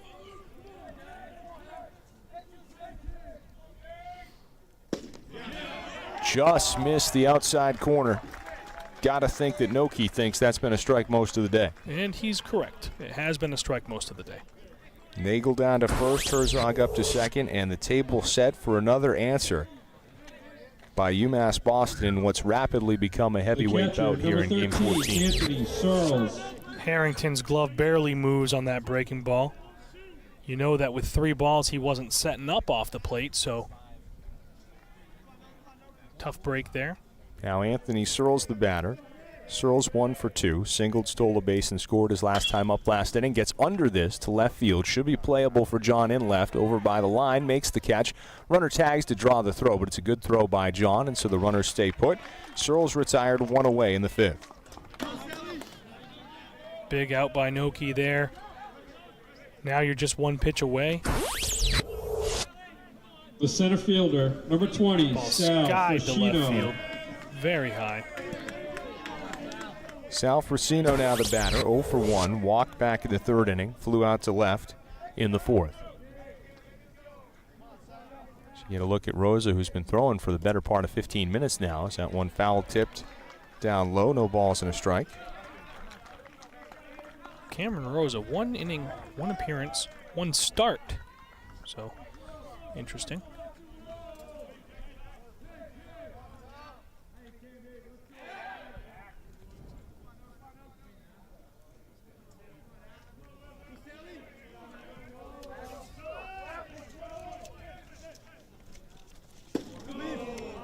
Good looking pitch there, also not called a strike. Heck of a time for the outside corner to disappear. Rosa, freshman, so I was double checking if maybe he was a returning player coming off of injury or something like that, but nope. Freshman, 1 appearance, 1 inning, according to the stats. There's almost certainly more to the story than that. Allow me to investigate. That is why we're both diligently looking and checking our sources to figure out what's going on. 1-1. I mean, if that's not going to be a strike anymore, this game could be 20-19. We talked about earlier, all you can ask is for consistency and for it to be called both ways. The strike zone has completely disappeared here in the 5th inning. Which is awfully early. 2-1. This is down in the dirt now because you can't throw the same pitch as you used to throw. And it's a hitter's count for Frasino. Got to be frustrated if you're Babson here. All of a sudden, the strikes that have been strikes all game are no longer strikes. You can see here maybe pointing into the dugout, but that's the Boston side, so thought maybe he was going to be warning somebody to keep it quiet, but just pointing. 3-1 pitch hit on the ground down to shortstop. Bad read on the ball, and it gets through into center field. In to score from second is Herzog on the RBI single by South Racino. It's now a 7-6 ball game, and Sean McHale lunged toward third base first, and by then it was too late. I got to think that maybe that was part of him getting back into his defensive stance. You see here, he hadn't had his feet set yet when the pitch was delivered. He was indeed moving towards that hole between third and second, just like you said, and that cost him a potential double play. 29, Charlie Turns into a Hughey. single. So Herzog in from second, Nagel up to second, and that will complete the day for Michael Noki. Gotta tell you, all things considered, a freshman in an elimination game against a lineup like this, 4 1/3 innings, leaving with the lead, that's about as much as you can ask. 5, Cameron Rosa. I was kept waiting to make sure that was indeed Cameron Rosa, because the statistics make you wonder what the scoop is, but obviously something here that we don't see. We don't know Cameron Rosa. Looks like he's throwing it pretty well here in warm-ups. But, yeah, you're right, John. 7-6, most likely not going to be the final score here unless Cameron Rosa is better than advertising the stats and can put up a bunch of zeros here. But a big spot for the freshman. And like we mentioned, now Ken Rotuno right behind him up and throwing. Usually Babson's 8th inning guy when they have their druthers, but they don't today, and they probably will never have their druthers again if they're going to play against nothing but the national elite the rest of the way. Absolutely right. And so here he is in the 5th getting loose. Rosa looks pretty good to me. These warm-up pitches are hard. They're firm. The slider looks good. There's got to be more to the story, like you said, John.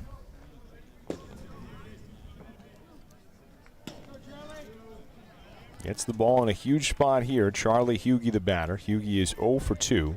Another thing that makes it look interesting is that the one appearance with 1 inning and 1 start. So they started them. He's been rehabbing from arm surgery for most of the spring, but the coaches are very high on him, reports Sports Information Director Jeremy Beans. Tip of the cap to him in that situation. That would make a lot of sense. Over the top fastball, down in the dirt, blocked by Harrington. 1 ball, no strikes. What a spot to come into. Right. Another thing to consider here as well is, I don't know the story, but if you've been out on surgery all year, you're basically giving up that red shirt, medical red shirt you could get. Yeah, hard to get that back now if they put you out there with the whole season on the line. But if I were him, I would do it. Sure. Never know when you're going to be in this spot again. Right? Never before in program history, so. Tomorrow promised to no one, as you know. Mm-hmm. Now they're going to show bunt on 2-0. Pull back. Straight take the whole way. Talked about that early in the tournament too. Some teams or some players like to throw the barrel out there for some reason, think that maybe it distracts the pitcher. Taking again, most likely. There you go, the fake bunt. Pulls back, and it's a 4-pitch walk. So Rosa threw 4 pitches, looking like a guy that's pitched only once all season, and the bases are now loaded with 1 away. How much leash do you give him Second here? baseman, number 14, Take a look at all Josh 4 pitches. Lopez. In the dirt, nowhere near the strike zone. Outside and low. Tell Matt Noon making his calculation was just hoping upon hope that Way Noki outside. could give him 1 more inning. And not one of those 4 pitches was anywhere near the zone, so you'll have a take here. Now Josh Lopez, who's 2 for 2, the batter, he's been all over the bases for Boston.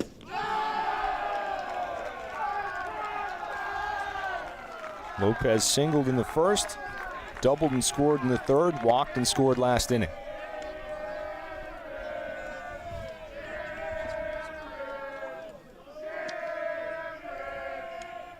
(1-0) in there for a called strike 1. So there you go, first strike. UMass Boston fans really wearing Cameron Rosa out now, as you see there. Now, in his 1 inning of work, he did not have any walks, but did give up 2 hits and a run. 1-1 pitch, hit the other way. This would be a hit and runs plural, as that one's down for a base hit. 2 runs are going to come in and score. And UMass Boston has come back and taken the lead for the 2nd time in as many innings, as they're now in front 8-7 on the 2 RBI single off the bat of Josh Lopez. And you see Josh Lopez celebrating.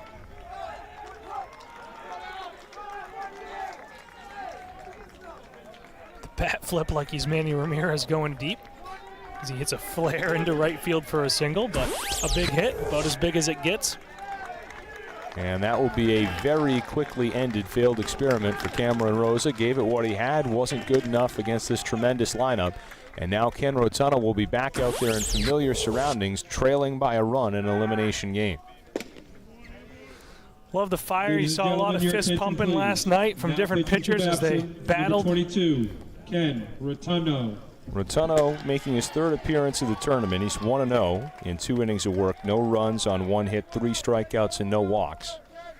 Worked a very tidy 8th inning against Salve yesterday.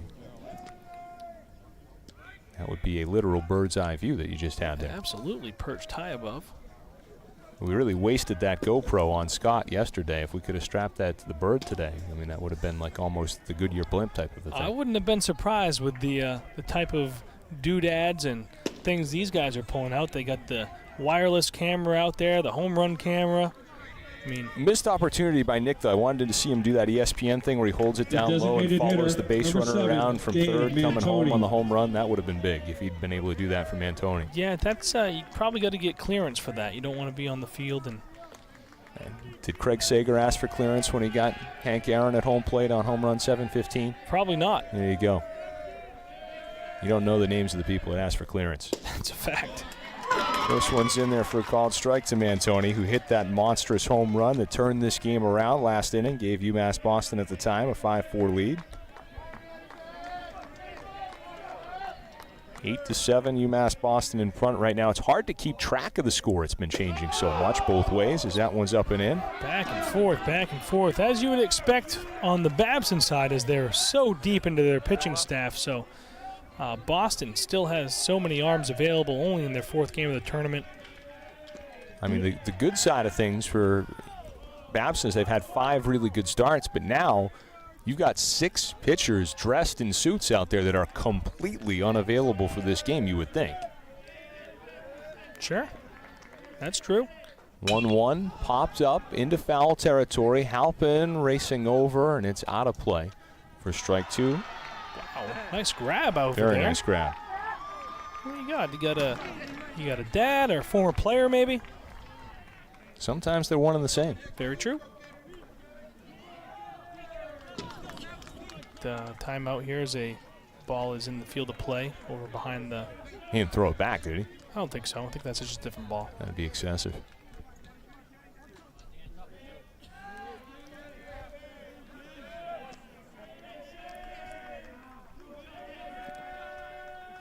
Noki's 1-2 line at the shortstop. Was it caught on the line? Yes, it was. And they call him safe back at first. Now the runner's got to get back from third. The throw across the diamond will get the double play over there. Bananas ending to this inning. A 4-3-5 double play to get Rotunno out of the jam and limits the damage to a 1-run inning. And Brendan Igabrot saying, no. Get everybody together. There's 6 of you here. You got to talk about this. And that's what's going to happen. Did it hit the ground or was it caught on the line is the question, and a very significant question at that. You can't overturn that, John, at this point with all those guys out there. The best umpire that had the view was right on the spot. He signaled out for a catch in the air. If he hadn't, you could have just gone on to second base for the traditional 6-4-3 double play. So if you change this now, I mean, what are you going to do? Start putting guys back? Not for nothing, Hughie never touched home plate. No, so absolutely if you grant not. the run, that would be wild. You can't do that. I mean, you got to get together and say, your closest guy, it looked like a catch on the replay. Your closest guy there signaled out. I thought the call was wrong at first base on the throw to first. Yeah, I thought he might have had him there as well. So we got 6 umpires. 2 of them are going to conference with Igabrot, probably maybe a crew chief plus the home plate. I don't know.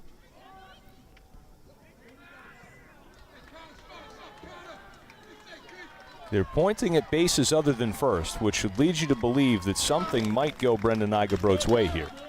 Shaking his head no. Maybe he's trying to get that run, Well, he but wants like the you run. said, that runner never crossed the plate. So he's trying to say that he saw a safe signal out there. So I don't think they are going to overturn this, as you keep seeing Coach Igabrot say, pointing at somebody and say, he said safe, which maybe is why he's saying the runner from third wouldn't have left. So maybe he's trying to get. But I mean, you can't. I don't know what to say. Getting salty over on the Babson side right now in the stands. Yeah, why not? And you've seen a lot of calls go UMass Boston's way. But it doesn't look like this is going to be one of them, the way Coach Eigebraut's arguing.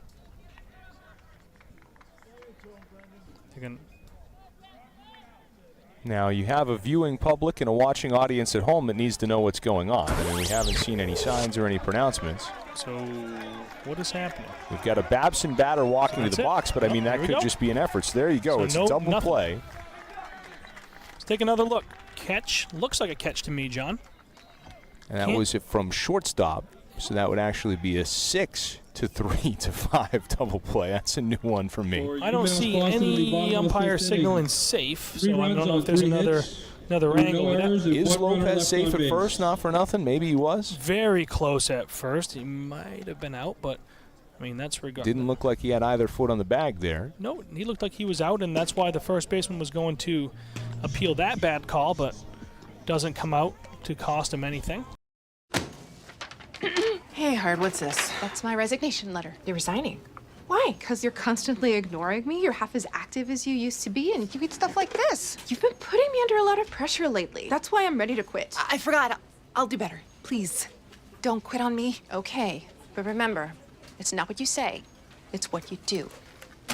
Listen to your heart. Don't let it quit on you. Let's go for a walk. Uncontrolled high blood pressure could lead to a stroke, heart attack, or death. Get yours to a healthy range before it's too late. Kyle Boudris. Kyle Boudris leads off the bottom of the 8th, and it now bears mentioning we're right up against it. If Boston can score a run here, Babson's down to the final 3 outs of its season. So keep that in mind. And it's not Cuneo in the bullpen getting loose. First pitch is a fastball that misses down low. Continues to be Tannenbaum. And I'd have to think it's much the same for Matt Noon. You don't want to go to Cuneo unless you have the lead. As that one misses for ball 2 to Boudris. The difference might be on the Boston side, and probably not the way Tremondazi's pitching, but with that last at bat, you could go to your closer in the top of the 9th if you're confident in thinking that you can get one run in the bottom for the walk-off. 2-0 misses away, and again, Rotuno not making it easy for himself. He threw a leadoff walk last inning to Frasino. 3-0 pitch in there for the courtesy strike. We'll see if he can make a pitch now, 3-1.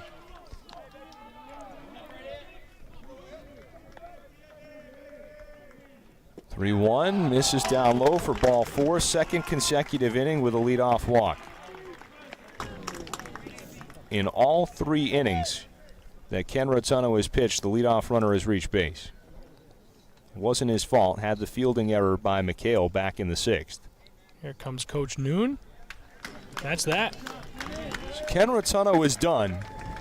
And it's all going to depend on what happens from here. He is the pitcher of record at the moment because he's responsible for the runner at first. If Babson is able to somehow win this game, his performance will be legendary when you consider those 2 wild double plays that he was able to induce and being able to strand a runner at third with a strikeout of Mantoni last inning. Really an outstanding relief outing with a season on the line. And Boston has gone to a pinch runner here. Eddie Riley has entered the game at first base. So Riley will run for Boudris, and that's another one of those things where you want the immediate advantage of having him run, but in a game that's tied that could go on a while, he could become your 3-hitter later in the game. We saw that early in the tournament, some of these extra inning games where you go into these pinch runners, and Boston is privileged in having such a deep bench where they can bring in defensive replacements every game for Nagel and pinch runners. Please. Now but like you said, if this extends, number 28, Max Riley could be in the batter's box. We've seen Tannenbaum twice in the tournament. He's pitched a combined 2 innings. He's given up 2 unearned runs on 3 hits, 1 walk, no strikeouts. Opponents batting .333 against him, and it's just as simple as this. He's a submarine pitcher. Where it goes, and it's just a question of whether or not UMass Boston can handle a submarine pitcher after seeing the standard over-the-top stuff all day long. Sure, and it's not going to be the first time they've seen him. You know, you run through the New England region, and many teams have a sidearm guy. So Boston has seen, they may have even seen Tannenbaum before. They've played Babson 3 times, so we will see if they can get the ground ball, and that's what they're looking for. You bring in the sidearm guy to get you out of a jam and get you a ground ball, and here comes Fowler. Will they stay with the same philosophy? They've just been staying away, rolling him over. Last time he was able to use the whole field, put a drive into a ball to left field, which was ruled a double. Ball was hit very far. Misplayed a little bit, but double.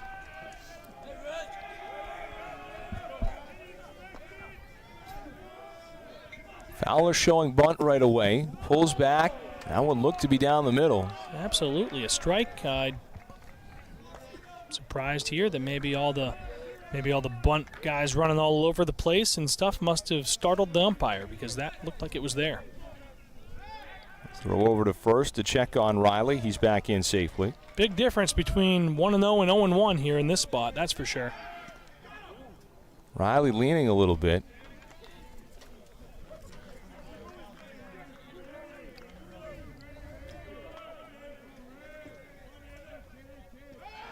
Defense crashes. They try to throw behind over at first base. And again, Riley gets back in safely.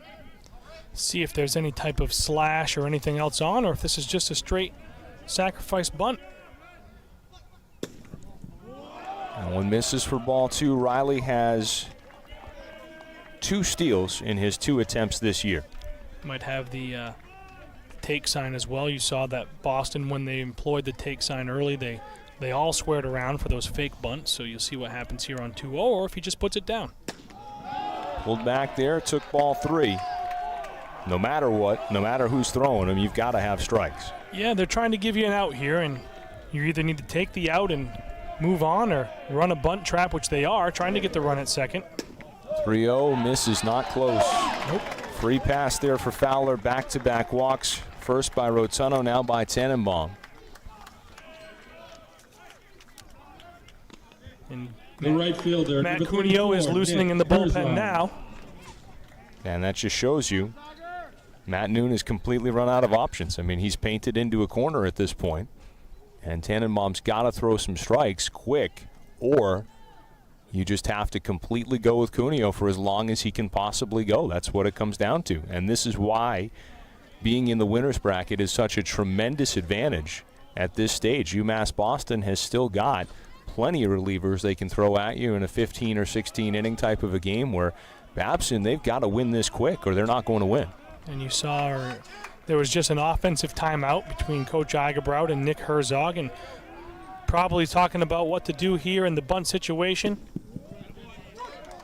Might have been a case where he says, hey, Nick, if they crash hard, your option if you want to go to the slash. So it could be an option play where if Nick sees it and has confidence, he can go to the slash, but that might be off now with 1 strike. Herzog is 1 for 3, had a single, scored a run in the 5th, walked his last time up, pulls back the bunt there, now 1-1.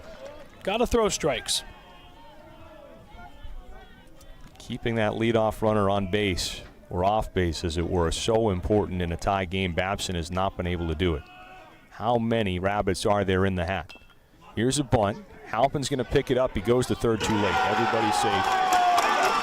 It's bound to happen eventually. Boston very aggressive on the bases. Halpin really had no play, but there was no taking him out of that decision process. That's why he's there. Yep, that was a complete sellout for that play. The bunt trap is on. They're going to third, and nice execution by Herzog. And the bonus, he gets to first base. And now you have bases loaded and nobody out. And that walk The left fielder, was huge. number Walk to 26, Fowler. Luke Nagel.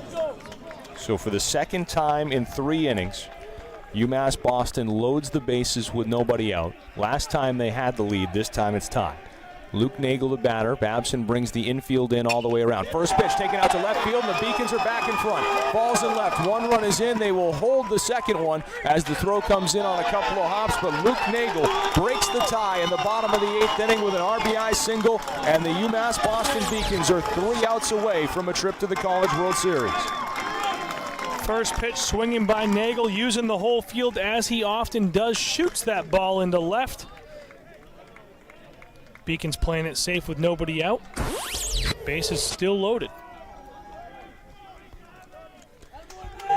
Now here's Anthony Searles. We're going to have another pinch runner as Luke Nagel's going to come out, and you're probably going to see Danny Brown, I would imagine. See Danny Brown. And we do. He'll stay in the game to play either left or right field when he gets back in there, and Nagel gets a nice round of applause, deservedly so.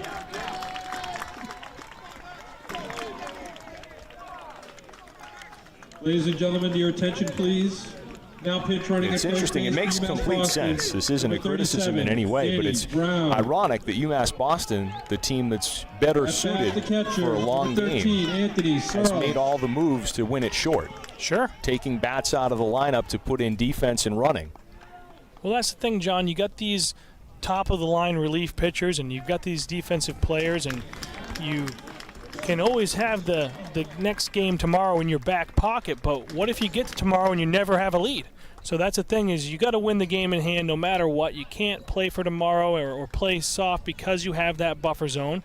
Take advantage of it if you have to, but if you don't go to Kaufman, you don't go to Tramandazi because you have tomorrow, and then you never have a lead and you can never bring in those closers, you're going to have egg on your face.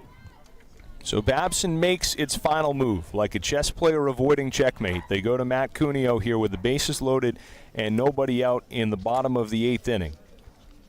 And Cuneo comes in need of something big in Babson's favor. Babson has had so many improbable things happen in this game to benefit them that have kept them in it so far. Could there be one more? Coming through the loser's bracket, so difficult. Babson now pitching for Babson. Been tested all the way through, played so well. Got to start to wonder, having those extra 2 games that they had to battle through, and we saw Cameron Rosa early, who we hadn't seen in the tournament, still was a tie game or a lead there at that point when he entered. He got maybe 1 out, if that, before they had to go immediately to Rotana. Then again, you see Tannenbaum come in, not have a lot of success when you have Cuneo there. So did you use an extra guy when maybe you should have went to your 2 guys anyways? Easy to say sitting up here looking down, but interesting anyway, the way it worked out. Cuneo had a tough night last night, though. He did get a high-pressure save against Salve Regina with the season on the line then. Went 1 inning. Gave up neither a run nor a hit, but did walk 2 batters. And it eventually was able to induce a fly ball to left field to get Babson through against Salve Regina, 5-4 win in Game 12 to get them to Game 13, which they then won, which got them here to Game 14. UMass Boston with a 9-8 lead, but they could rip this wide open with 1 big hit. Anthony Searles, the man who could potentially deliver it, he grounded into that killer double play in the 6th inning the last time Boston had a chance to rip it open. Cuneo's first pitch misses high, and they're not getting off on the right foot with anything. They're not getting first outs, they're not getting first strikes, and it's just very hard to play a team this good when you can't put anything in your favor. Got to get in the driver's seat, something, like you said. You got to throw that first pitch strike. 1-0 hit to center field. In shallow center, Weiss comes on, makes a catch. In very shallow center, they'll hold the runner. So that's another break for Babson. As the runner stays frozen at third, does not score. Now there's 1 away. And maybe, just maybe, another double play could get Babson out of another gigantic jam in the 8th. Wouldn't that be wild now after all this? Yes, it would. But it's amazing. You almost expect it at this point. Right? I mean, and what an ending we would have with Babson chasing 1, Boston still the home team. And looks like Brendan Igabrot's going to go to his bench yet again. Pinch hitter here. And he's going to go to Ryan McCormick. McCormick had a pinch hit in yesterday's game. He's 1 for 1 in the tournament. That's the only time we've seen it. That was a little bit of a different situation, though, John, as that was kind of a blowout mode, trying to get a guy in that bat late. And now you see why he did it. Ladies and gentlemen, your attention, please. Pinch hitting for UMass Boston, number 16, Ryan McCormick. So it'll be a much different looking defense for the Beacons in the 9th, but we've got to get there first. That's 3 substitutions in this inning on the offensive side. First pitch, finally a first pitch strike from Cuneo there. No balls and 1 strike.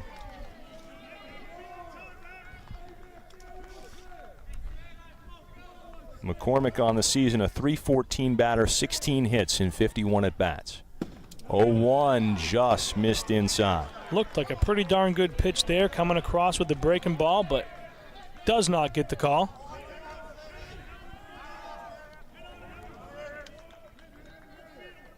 1-1 pitch, waved at and missed for strike 2. Cunio's working in and out there. Came across with the breaking ball, which missed for a ball, and then back outside with the fastball for the swing and strike, 1-2. Charlie Hugie, the 9-hitter, waiting on deck. Does he come back with the breaking ball again? Stay with the same sequence? 1-2, yes he does, and Harrington blocks it.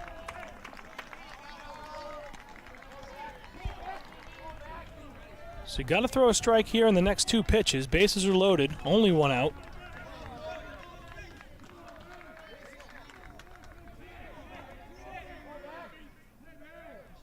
Two-two pitch, hit high and deep to right center field. This should be deep enough to score the insurance run. Caught in center by Weiss, but he's got no chance. Fowler is in to score, and McCormick gets the job done as the pinch hitter. UMass Boston has a massive insurance run, and they now lead it 10-8. 10-8 here and still not done. There's a runner on third base with 2 outs. The shortstop, number 29, Charlie Hugie. Herzog at third. Brown the pinch runner at first with 2 away for Charlie Hugie. Another offensive timeout for Coach Eigenbrout. And why not? This puts them back where they like to be. You know, we've seen them play the cat and mouse game so much when they're smelling the proverbial blood in the water. There's a lot of things they like to do, and I would think that you'll probably see Danny Brown hitting the road here pretty quick. Don't want to leave anything to chance with the signals. They use those number signals so much, but why risk it here in the high leverage? Let's talk it over.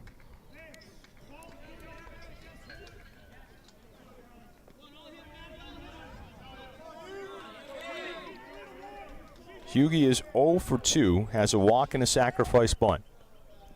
First pitch hit on the ground, through the hole, into right field, another runs in to score. In from third is Herzog. The Beacons lead it 11-8, and they are very, very close to being over the hump here in Game 14.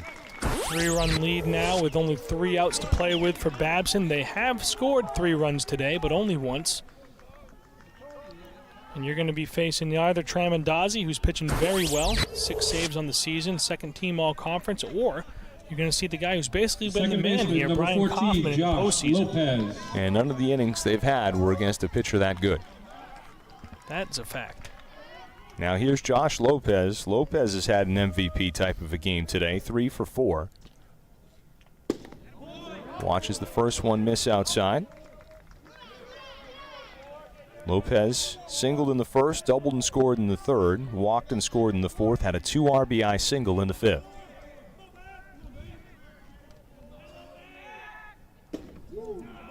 One 1-0 misses inside.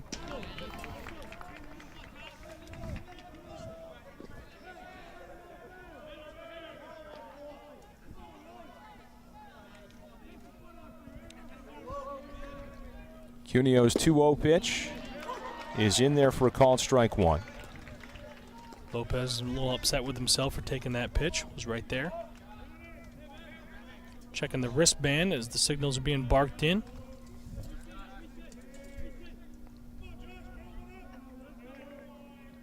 Runners go. 2-1 up high. No contest.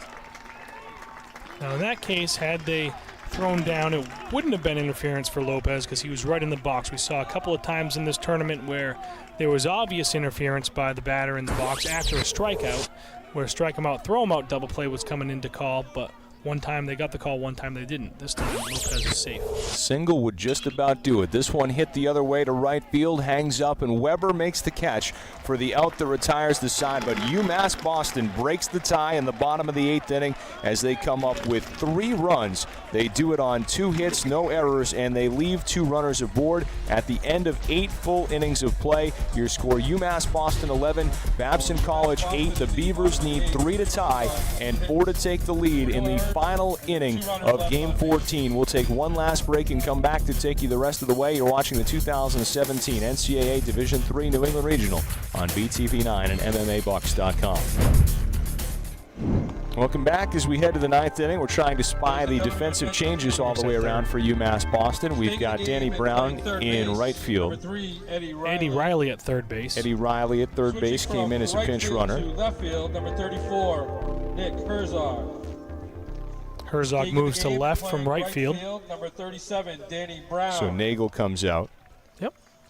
Entering the game and playing third base, number 9, Joey Rogers. That's incorrect. It's Eddie Riley who's at third base. Number Joey Rogers a 31, pitcher. Brian Kaufman. And Brian Kaufman now in to pitch, and that's the important one. That is. Leading off for Babson, the designated hitter, number 37, Ryan Arena. And are we saying it's McCormick in center? I don't know. It doesn't look like. Looks like. Did they take Sal out? Looks like. Pinch ran for him, right? Pinch hit for him. Okay. It's a left-hand thrower out there, and McCormick, I believe, is a right-hand thrower, so I don't know. It's a long ways away. Kaufman 1-0 in 2 appearances in the tournament. He's given up no runs on 2 hits in 2 innings, 3 strikeouts and no walks. First pitch misses down low for ball 1 to Ryan Arena. In a game of many memorable plays, Ryan Arenas is up toward the top of the list. A home run to tie the game in the 7th that was caught by Nagel in left and fumbled over the fence after a collision with the fence, as that one's in for strike 1. Tied the game at the time at 8, but Babson has been unable to generate any offense since. Now the 1-1, late swing, 1-2. Kaufman's so good. He's had a good tournament, that one appearance you talked about, but his season has been spectacular. 1.10 ERA and 57 in a 3rd innings. 1-2 pitch hit up the middle, and that will get through for a base hit. Well-placed single by Ryan Arena, and Babson's got life in the 9th. Kaufman, who's a relief pitcher, 2nd or 3rd on the team in innings. The catcher, number Now 10, Sean Harrington, the batter. Harrington is 1 for 4. Had an RBI double back in the 5th inning. Flew out to center field his last time up. Tremendazzi now in line for the win after some superb relief by him.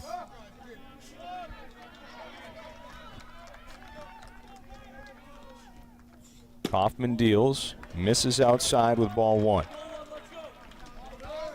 Beavers have scored in bunches today for the most part. 2 in the 2nd, 2 in the 4th, 3 in the 5th, 1 in the 7th. It's got to be at least 3 here in the 9th or it's over. 1-0 pitch, in for a called strike 1. UMass Boston seeking its 2nd trip to Appleton, Wisconsin for a College World Series in program history. Went as a major underdog in 2010. Looking to do it this time as the favorite. Hit on the ground down to second base. Chance for 2 if they hurry. On to second for 1, and that'll be all they'll get.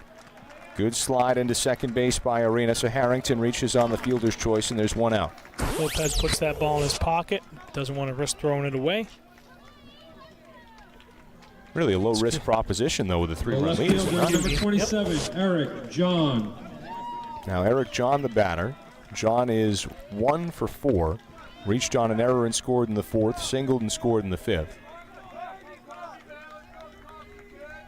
Babson's leading hitter in the tournament. First pitch on the outside corner, which has suddenly reappeared, 0-1.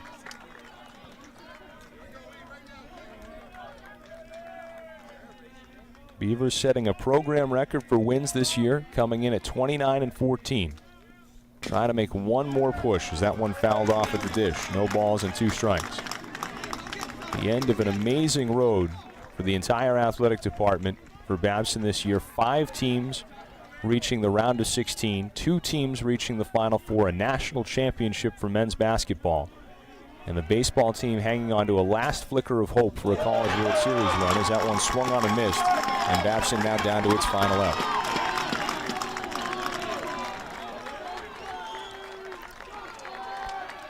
14 games later, it all comes down to this. Mark Weber facing Kaufman as the Beacons look for out number 27. The right fielder, number 17, Mark strike Weber. 1, strike 2, strike 3.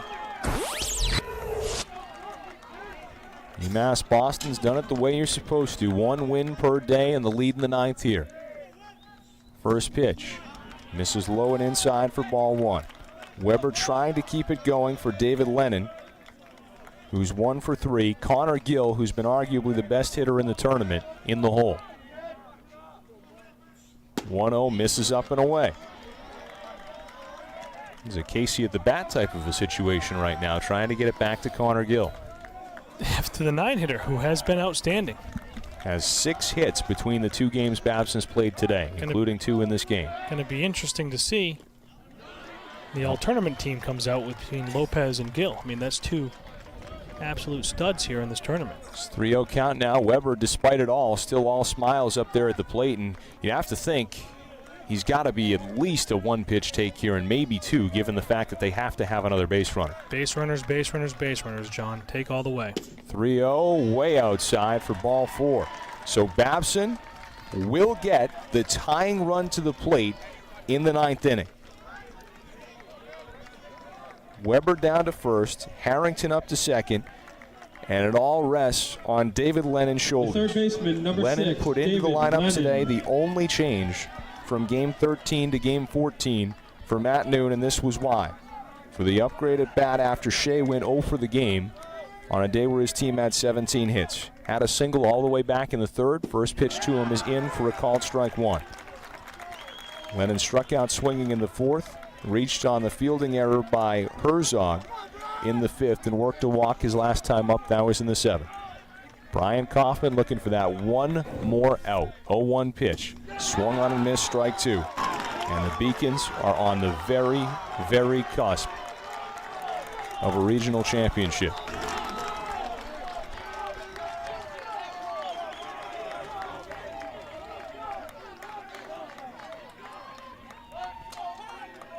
UMass Boston looking for one more strike. Brian Kaufman trying to deliver it. His 0-2. Fouled away. Out of play. We'll have one more pitch at least.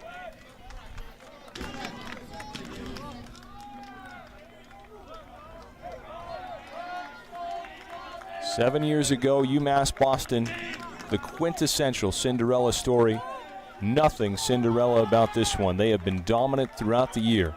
Trying for the exclamation point. The 0-2 pitch, punch down to second base. Lopez up with it. He goes to second for the 27th out. And 7 years later, UMass Boston is going back to Appleton, Wisconsin as New England Regional champions as they knock off the Babson Beavers 11-8. They win their 37th game of the season. And this time around, it's very believably unsurprising. UMass Boston, New England Regional champions in 2017. Presenting the regional championship trophy to the Beacons is Mr. John Martin, the head baseball coach at Bates College and the NCAA site John Martin, the site representative from the NCAA, the head coach up at Bates, will present the championship trophy to the UMass Boston captains, and that's a photo that will live on in program history, and that's getting to be a crowded trophy case. Up in Dorchester, they're going to have to make room next to the 2010 one for that. And these guys, like you said, aren't done. They're hoping to bring another one that's even a little bit bigger home. I can't imagine that there's any team out there more prepared to make a run in the Appleton. Congratulations it's going once to be again to both jam-packed College World Series, but looking forward to seeing what the Beacons can do. And there you have it. That's the look and the sound of a team that got what it came for right there. Absolutely, and they did it from start to finish. #1 seed, undefeated, 4 wins, 4-0, off to Appleton. Championship trophy presentation.